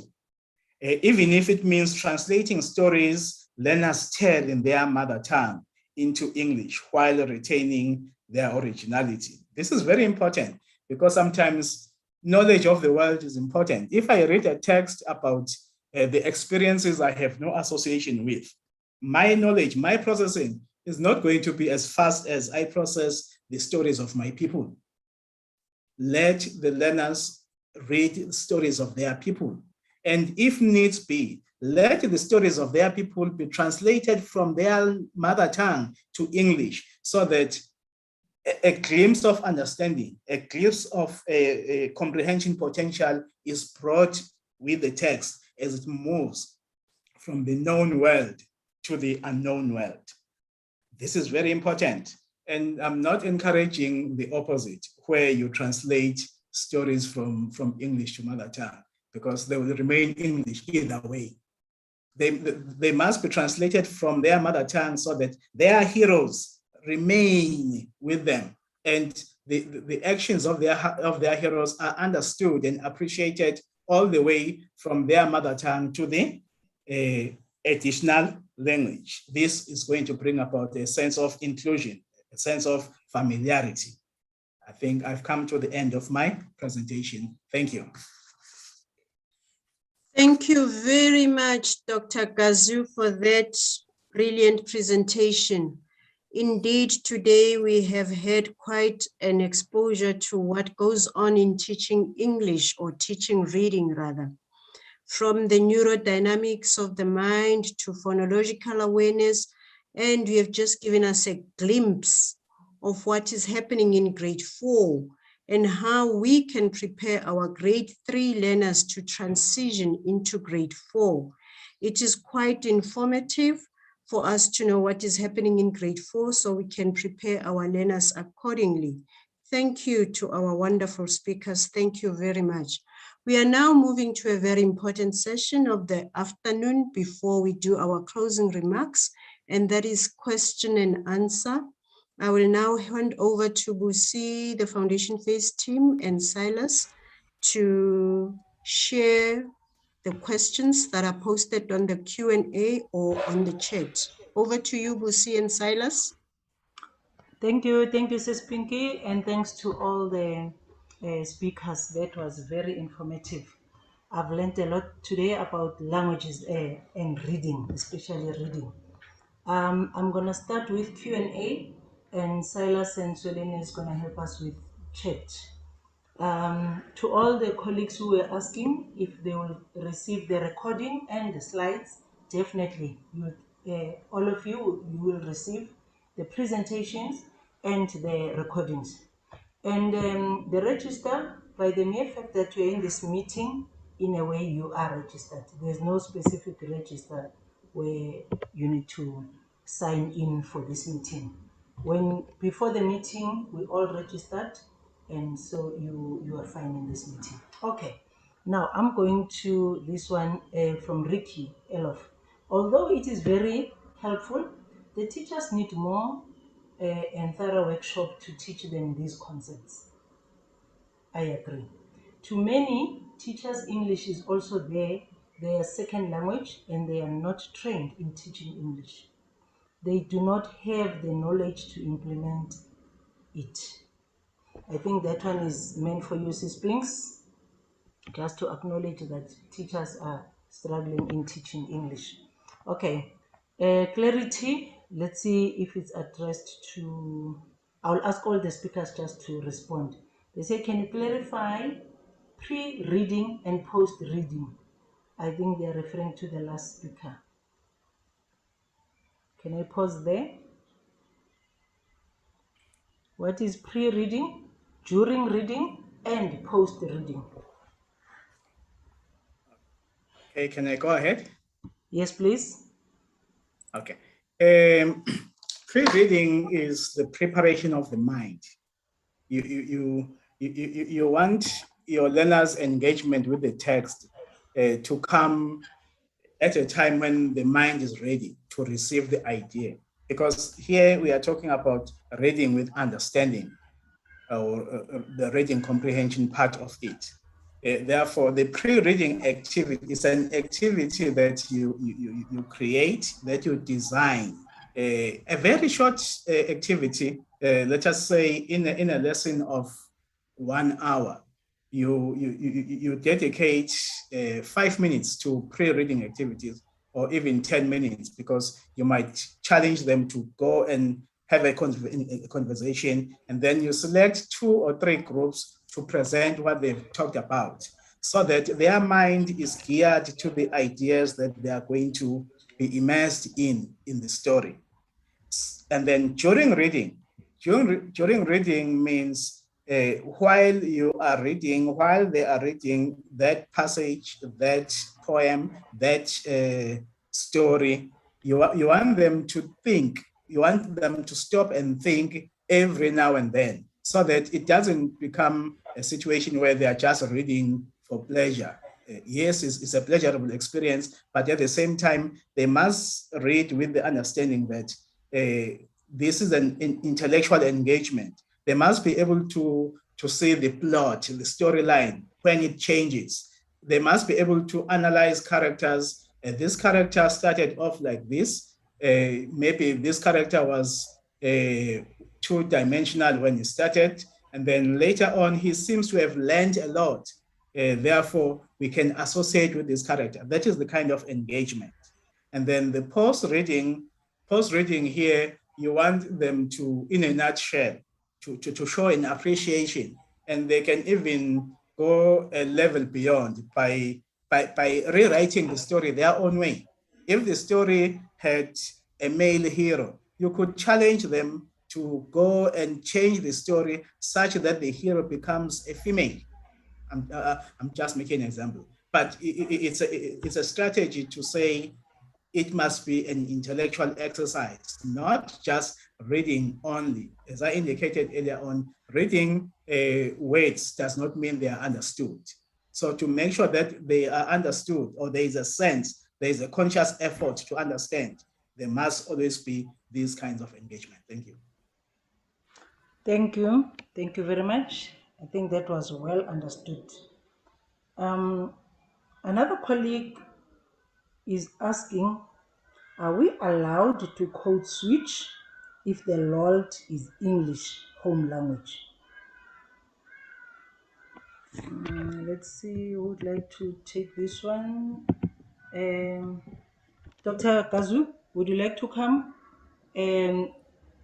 Gabriela, Stone, anyone can come, maybe in that order. Let me start with Dr. Kazu. Okay. We must refrain from privileging certain languages over others. That is an ideological standpoint for me. Therefore, if we talk about the learning experience or the lived experience, let me talk about the lived experience. Code switching is always allowed. And interestingly, if you read the curriculum statement closely, you'll realize that the CAPS document for English, home, It's just the CAPS document for isiXhosa, for isiZulu translated. The demands are the same. It's not about whose home it is. It's about the language level offering. If the language, because there is this irony in our country of a child is Tswana speaking at home. And truly, that is a home language. But then at school, Setswana is not a home language. In fact, English becomes a home language, home away from home. English becomes a home language, and Afrikaans becomes a first additional language. And the very Setswana, which is home at home, becomes a third language, which is not taught at all. If one were to use the old nomenclature, where home language was first language, and then first additional language used to be second language offering. And then the third language was referred to as foreign language. That was called foreign language offering. That is the old nomenclature.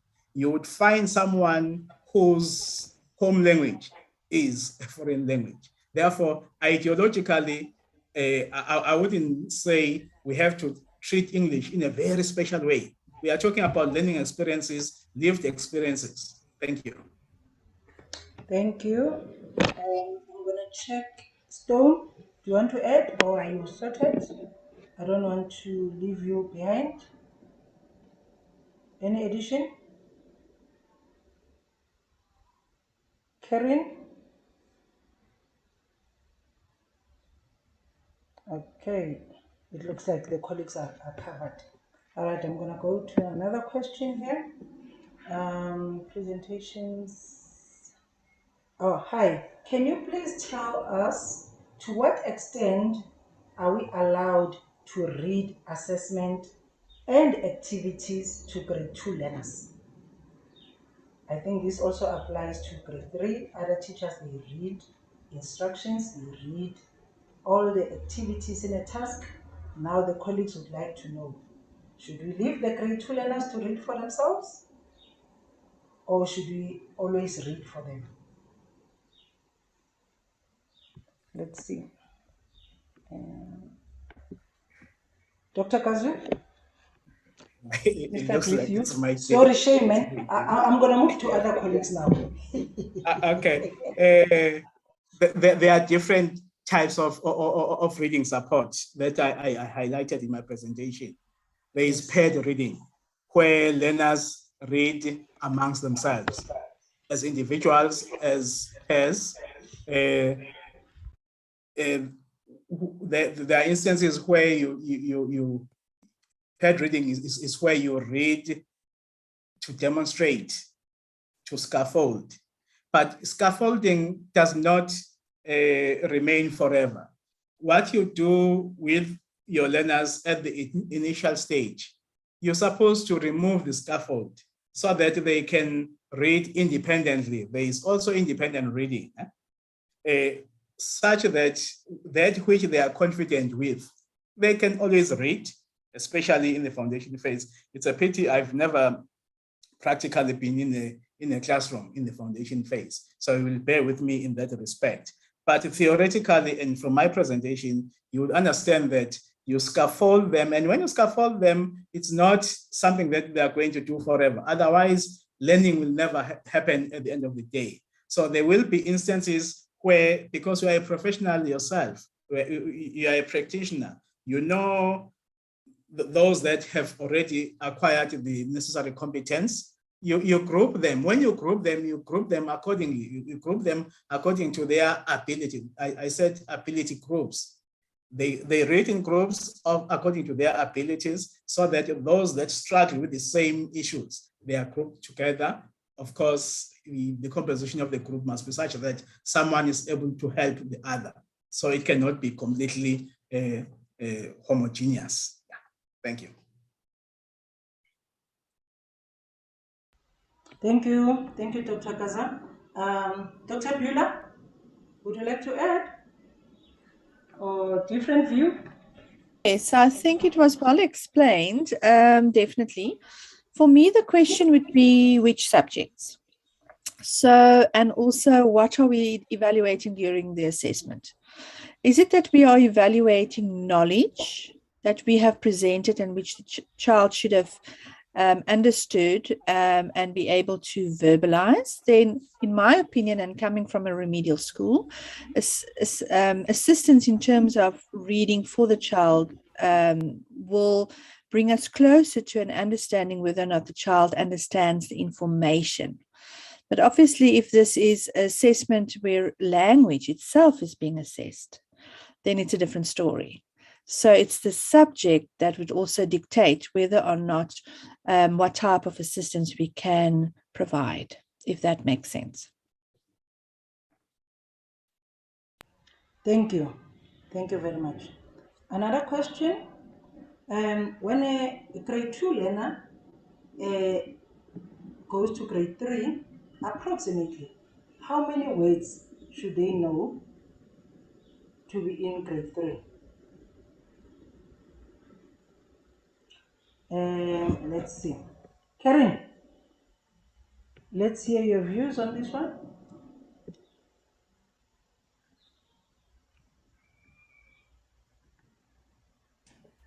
Sure. That's an interesting question.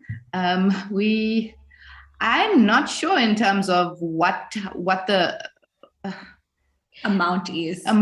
Or what the criteria is to pass them to grade 3, because I mean the question says how many words should they know. Are you talking about words that they read, words they can spell? Because I would think the most important thing is reading fluency, reading speed, and reading comprehension, rather than focusing on the amount of words that they know. Because again, like we highlighted, do they know what they're reading? And are they just decoding words and reading and they don't know anything that they're saying? So yeah, I would say reading fluency, reading comprehension, and yeah, those are, and the reading rate as well. I think that's what is most important at that stage. Thank you. Stone, do you agree or different view?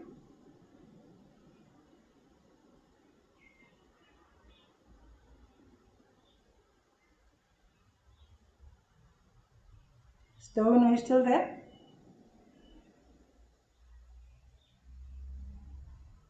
Okay, let me check. Dr. Pilar, would you like to add? Is there a specific number? Yeah, I would. I think I would agree with what the people from Delta Park said. There's a difference between your fluency words, or the and the and at and whatever. Those are words that can very easily be automated. So do we count those as words, or do we count words that children can actually read and understand and has more around the more flesh, as I can put it? But I've got a quick summary here in terms of fluency standard tables, round about grade 3, 50 to 110 words. But then again, this table that I'm looking at right in front of me does not specify whether or not it's those high frequency words. In other words, the words that's easy to recognize, easy to automate, and whether or not it is words that they have to decode and put back together again, because those words take longer. So I hope that helps. Yes, thank you. Sis Pinks, here's another webinar for you. I have a question. Thank you, Lucy. Listen to this one. This one is interesting. I have a question. There was a lot of why, but not a lot of how. Where would we be able to learn and get ideas for helping grade 1 learners to read? That's a nice one. So next webinar, please help the colleagues on the ground on how to teach grade 1 learners reading. And then I'm moving to another one. Is it possible that we have similar workshops for parents? That's also meant for you, Sis Pinks. And then for the panelists, how do we encourage purposeful reading at home? From the classroom, how do I make parents to help the learners to read, whether for enjoyment or with understanding? Let's see, Dr. Kaza, would you like to suggest something to the colleagues on how to involve parents?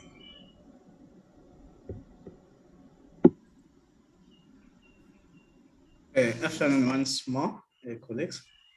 Yes, in fact, one thing I've noted with schools which teach English as a home language, there is so much that is being done by parents, such that learners take home their readers to read in front of their parents. I think it's not something that should be peculiar to home language.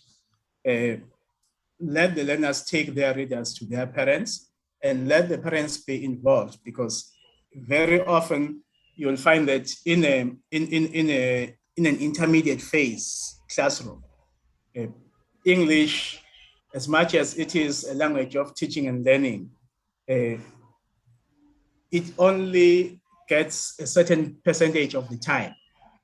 And at this time, I talked about the input hypothesis. As much input as possible is required. And this input must be given, theoretically, this input must be given before a particular age. These are all theories. There is a critical age hypothesis, which says beyond a particular age, it becomes increasingly difficult to acquire. There's always this distinction between learning a language and acquiring a language, but I'm not going to bring that one into the discussion. But the point I'm trying to make is let them learn as much as possible at a particular critical age when they can still naturally acquire language while they are learning it.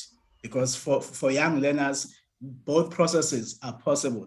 That is why it is so easy for young learners to be fully bilingual, as opposed to adults who would be bilingual, but not to the same level of competence. So by all means, let the readers go home, let the spelling list, let everything, the readers, the stories go home, let them read to their parents. Yeah.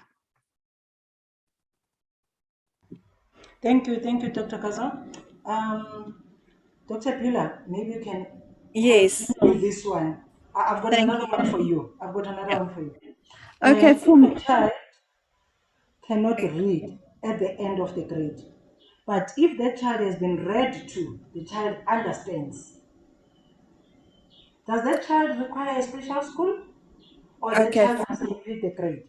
That's the Okay. question. Yeah. First of all, I would like to go back to the previous question in terms of just quickly rephrase or just quickly say the previous question as well.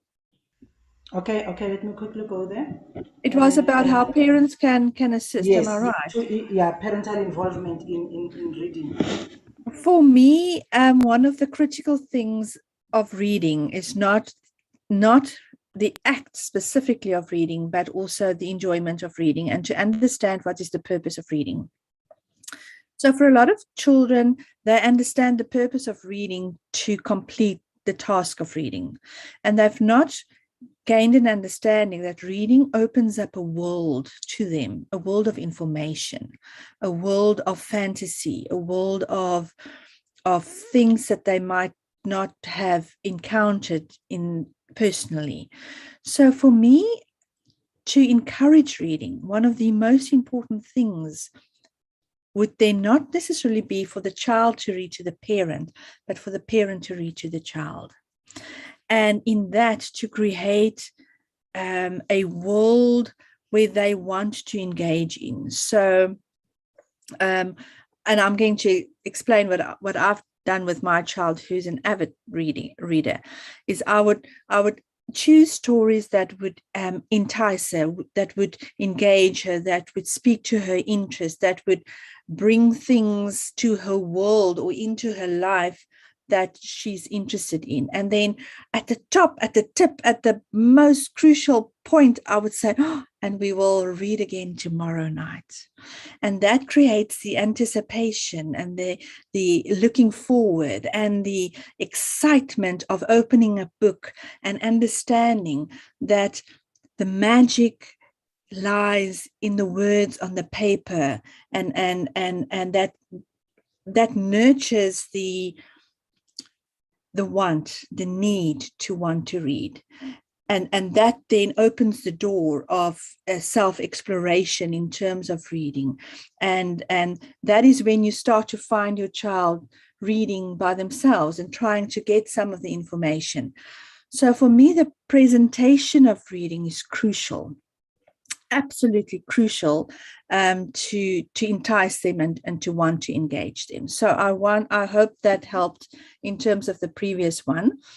And then you asked a question around the grade 3 child that understands, but not that reads. So here's the difference between receptive and expressive in terms of, obviously the child understands what they receive in terms of language. In other words, that's two different things. If a child understands what they have been read to, then they basically just understand language.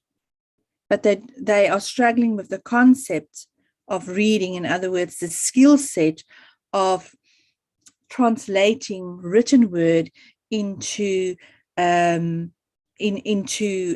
information. So yes, I would then investigate.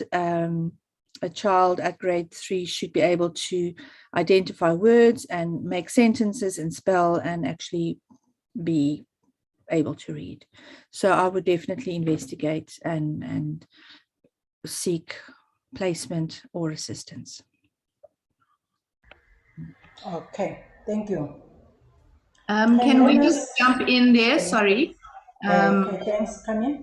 Yes, from Delta Park School. We just want to jump in on the previous one as well, where it was asked about the support for purposeful reading. I think we just want to add that purposeful reading doesn't always have to be taking a book and physically sitting down and saying, okay, this is the time to read. It's anything that you see anywhere. It could be in the kitchen. It could be when you're at the grocery store. Get them to read a stop sign. Get them to read anywhere, because that's still exposure and that's still something that's extremely important, and that's often overlooked because I think a lot of people place a lot of emphasis on books. And I mean, there's text everywhere. We're surrounded by words. So I think just giving them that awareness that there's a necessity to read to survive in life. I think that's very important. And then with the other question about the grade 3 learner, I think we agree that repeating, especially if your receptive language, like Dr. van der Westhuizen mentioned, is intact, that's just a barrier for them. And it's something that, yes, does need to be investigated, but also I think what must try to be, or you can try to do, is try to fill that gap and see where the breakdown is and try to build them up as well. Obviously seek support, so fill in the necessary forms that you need to fill in and refer to the schools, like our school, that can assist with assessments and kind of tell you what's happening. But like we mentioned in our presentation, if you look at, try and figure out where the breakdown is happening and try and do something or try to build up, because there might be a foundation there that's not in place. So yeah, I hope that gives you a bit more information as well. Thank you. Is Stone back? Can he or she hear us? Stone, I don't want to leave you out. Not yet, okay. So colleagues, another question would be, can learners acquire first additional language reading skills and before they can acquire home language? Is it possible that they acquire first additional and then while they are still struggling with home language? Let's see where I'm gonna start now. Dr. Pila, followed by Dr. Gaza and the Delta Pack team. In that order.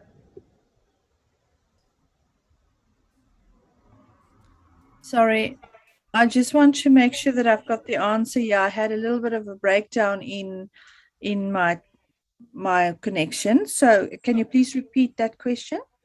Thank you, I'll do that. Can learners acquire first additional language reading skills while they are still struggling to acquire or comprehend their home language skills?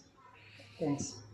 Yeah, that is always a tricky question, and I think your speech therapist will probably be able to talk more to this one. But for me, it would be whether or not they have really built those neural pathways, and it's usually sound. The language acquisition device that's active early on allows us to recognize the sound patterns of a language, and it also then would depend on when that second sound has been introduced in their profile. So has it been a sound that they've been exposed to for a long period of time, or is it a sound, a language that they've only recently been introduced to? Because we need those language patterns to actually have been established in the brain in order before we actually introduce a second language. And for me, it's always whether how that first language, how secure that first language is before we actually introduce the second language. So for me, it is an individual, very much an individual answer, but I would have liked the first language to be very secure before we actually introduce the second language. But I do understand that our environment is such that children don't always have the opportunity to be taught in their first language and therefore need to be taught in their second language. And it is a conundrum. And again, I would refer to the individual child and their exposure and how secure that first language is. Over to the speech therapist, I would say.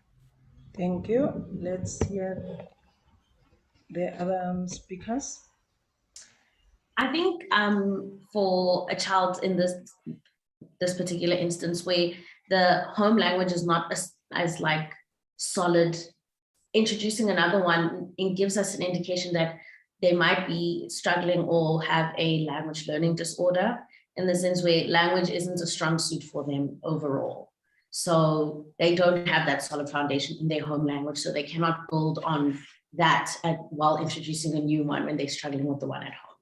So reading sounds, be it in their home language or their this second additional or first additional language, would be difficult. So in that instance, we would then do language therapy, try and build on and make sure that that first language is solid before introducing a second one. Again, like Dr. van der Westhuizen said, we don't have that luxury in South Africa where we can teach children only in their home language. So you have to refer to us in this instance. This is unfortunately not a one-stop shop.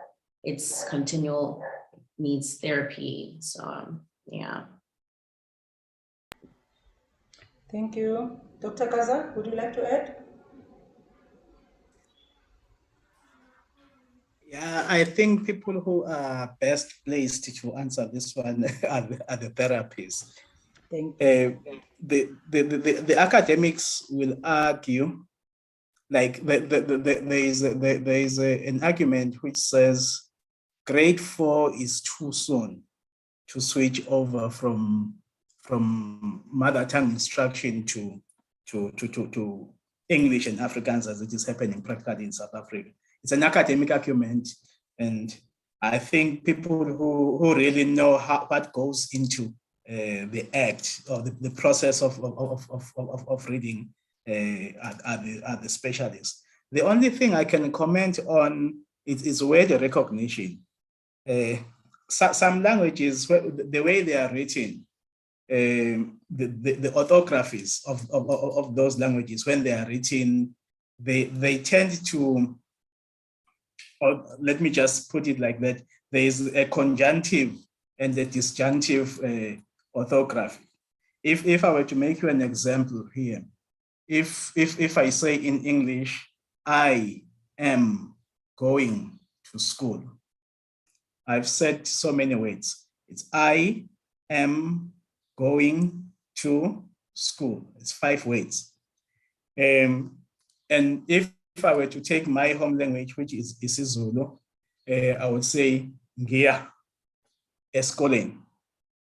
Now, to break down that sentence in English, there are so many words. Therefore, English, as opposed to isiZulu, is disjunctive in terms of its orthography.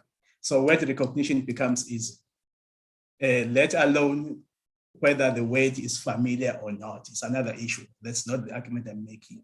So I can talk about word recognition, but as to whether home language can happen, or home language reading can be overtaken by second language reading, I don't want to go into that particular aspect, especially because I think it is very, very specialized. Thank you. Thank you. I've noted that we've exceeded our time. Lastly, the colleagues are saying CAPS is too packed with written activities, and they feel that reading is neglected, or they are stealing time from the reading and they do the written activities. Lastly, there's a question for the colleagues at Delta Park. The question is that did you offer to assist schools with assessing of referred learners?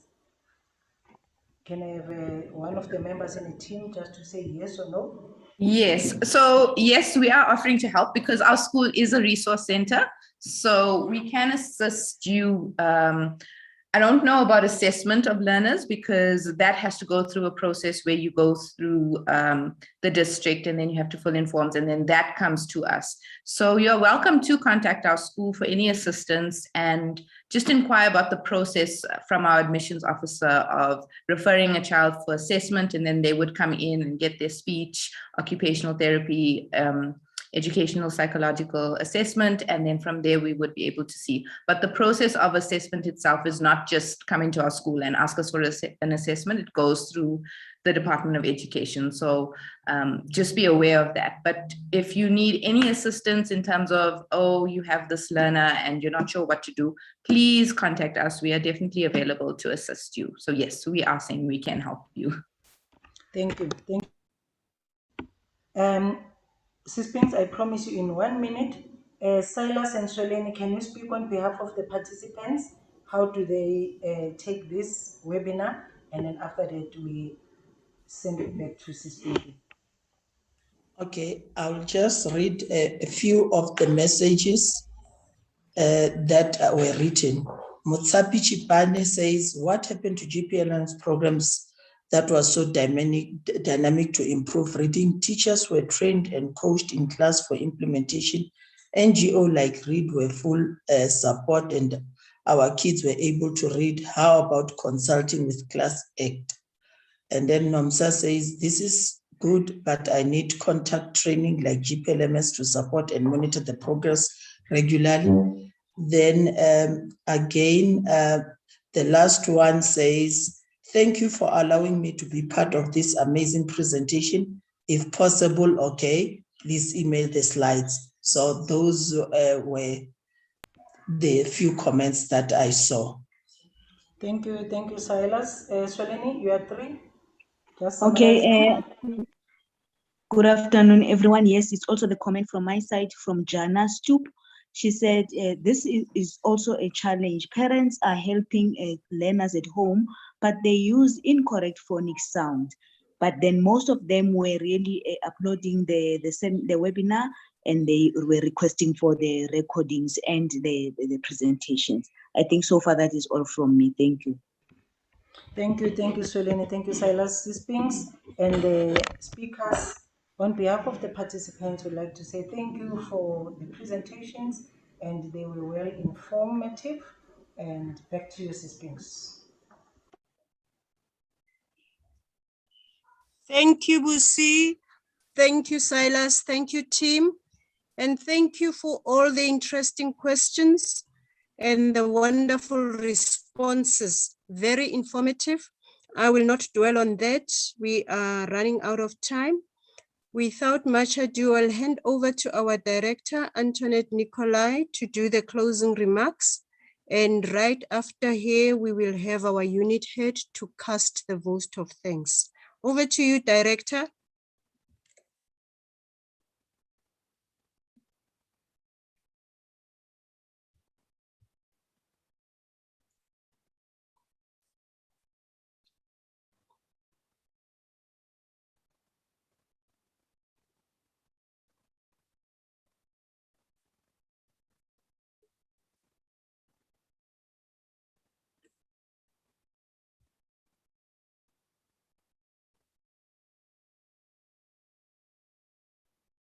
Thank you so much, Pinky. And I cannot start my video for whatever reason, but wow, what a webinar we've had this afternoon. Dr. van der Westhuizen looked at reading from a neurodevelopmental perspective and highlighted the following to us. How reading is a function of the brain. The incoming information is processed to give the output that is desired in terms of reading. She also reminded us about how the left brain and the right brain work together to process information. It does therefore mean that the entire brain is involved in reading. Also, she emphasized the importance of phonemic awareness, and she added that without phonemic awareness, phonics makes little sense. Also about how perceptual development plays a role in learning to read, so that is very crucial. She reminded us that reading is a process, and she spoke about the perception, cognition, memorizing, evaluating, problem solving, and creating, which is closely aligned to Bloom's taxonomy of cognitive levels, from the simple to the complex.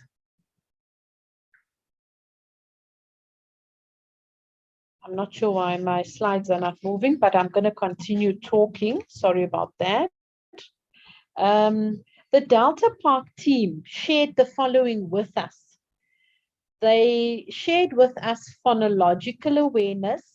They looked at phoneme manipulation, phoneme addition, and phoneme deletion, phoneme blending and segmenting, onset and rhyme blending and segmenting, syllable blending and segmenting and rhyming. They drew a distinction between phonological awareness, phonemic awareness, as well as phonics. What rhyming is and strategies to teach rhyme. Or they also told us about the reasons why blending is difficult, and possible solutions were shared this afternoon. They told us how to do segmenting, moving from simple sentence segmenting to more complex word segmenting. They also told us about onset and rhyme and phoneme segmentation. What a phoneme is and how they are categorized is also something they emphasized in their presentation, as well as how to add a phoneme and to delete it, and to the change that it would bring about to a word. This applies to phoneme substitution as well. They shared strategies on how to teach phonological awareness and assisting struggling learners. Dr. Gazu looked at the transition between grade 3 and 4 and how to bridge the gap in teaching reading. He shared the following: a brief background on factors that impact on the learner's reading skills. For example, the different medium of instruction in grade 3 and grade 4. He also told us about skills learned in the mother tongue should be transferable to English. And also that learners need to be taught comprehension skills to enable them to read with understanding. He also emphasized differences and similarities in teaching reading between the foundation phase and the intermediate phase. Also, that shared reading in the foundation phase is used a lot, whilst in grade 4, it's only at the beginning of the year. And he argues that it's necessary to use it always to scaffold EFA learners' reading competencies. Comprehension skills, he told us, in the foundation phase are taught, but there's a need to ask questions. In grade 4, comprehension skills are also important, yet some word skills are not mastered. He recommended to us that these should be given attention. The following should be given attention: the pre-reading, that which happens during the reading, as well as post-reading. And for the pre-reading, he emphasized the tapping in on prior knowledge. And in the post-reading, he emphasized on summarizing and looking at what the learners have learned. So, Dr. Gazu, we certainly would be extending another invitation to you to come to speak to our intermediate phase teachers and departmental heads, because you've now spoken to the foundation phase people, but it's important that grade 4 teachers also understand the issues around transitioning from foundation phase to intermediate phase. So please do accept our invitation when we extend it to you again. I trust that everyone in this webinar has gained much and has also gained new knowledge. I have certainly gained new knowledge. You've been given a lot of tips and strategies here today. Please go back to implement it in the classroom when you go back. This is our last webinar for 2021. But we are busy finalizing our webinars for 2022, and we certainly would look forward to the participants in this webinar to join us again next year. And some of the issues that you have raised as participants are certainly areas that we will touch on. In the areas, for example, a lot was asked around parental involvement and how do we assist parents to promote reading. And I was so happy when the speakers were emphasizing it's not only about promoting reading for meaning, but it's also about the reading for enjoyment. So thank you very much. Thank you to all who came today. That's what I wanted to say in terms of the closing remarks. We will have follow-up reading webinars, language webinars, mathematics webinars, as well as life skills webinars going forward in 2022. Ngiyabonga, Kialebua, Nkosi. Thank you. Baie dankie. Thank you very much, Director, for that informative closing remarks, for those informative closing remarks. They certainly left an impression on our minds. I will now call upon our unit head, Kuluma Kaga, to come and thank everyone. Over to you, Oskulu. Good afternoon, colleagues. Good afternoon, everyone. All protocol observed. I'm going to do a very important task, which is thanking everyone who's in this webinar. Let me start off with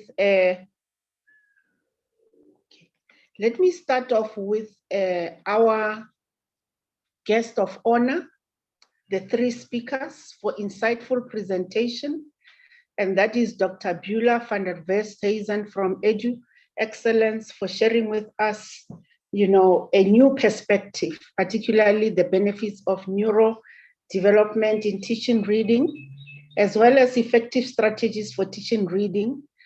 and tapping into the left and right brain, the entire brain for optimal learning. Very, very interesting presentation. Thank you so much, Dr. van der Westhuizen. Dr. Kulekani Gazu from UNISA, thank you for highlighting the strategies for bridging the gap between foundation phase and intermediate phase in teaching reading. That's our biggest problem in the system. We want to thank you for sharing those insights, and as well as the importance of home language in learning additional language. Very insightful. We are grateful for that.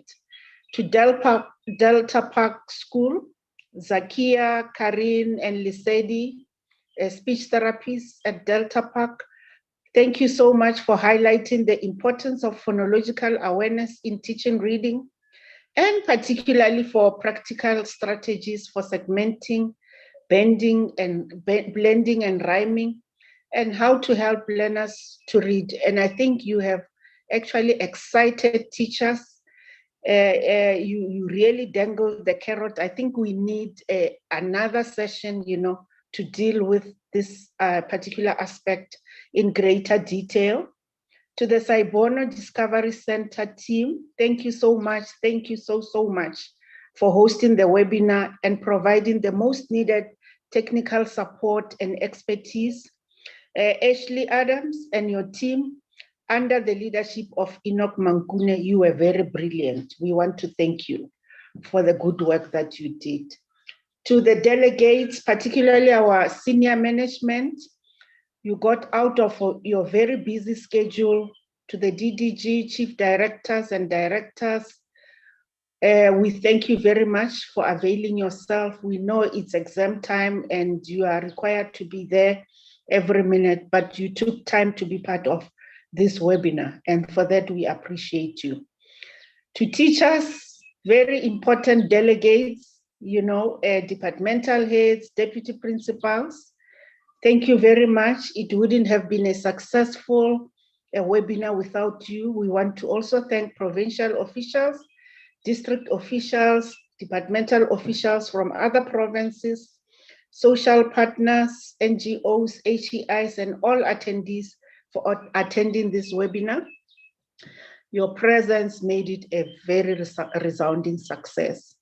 Our sign language interpreters, thank you so much.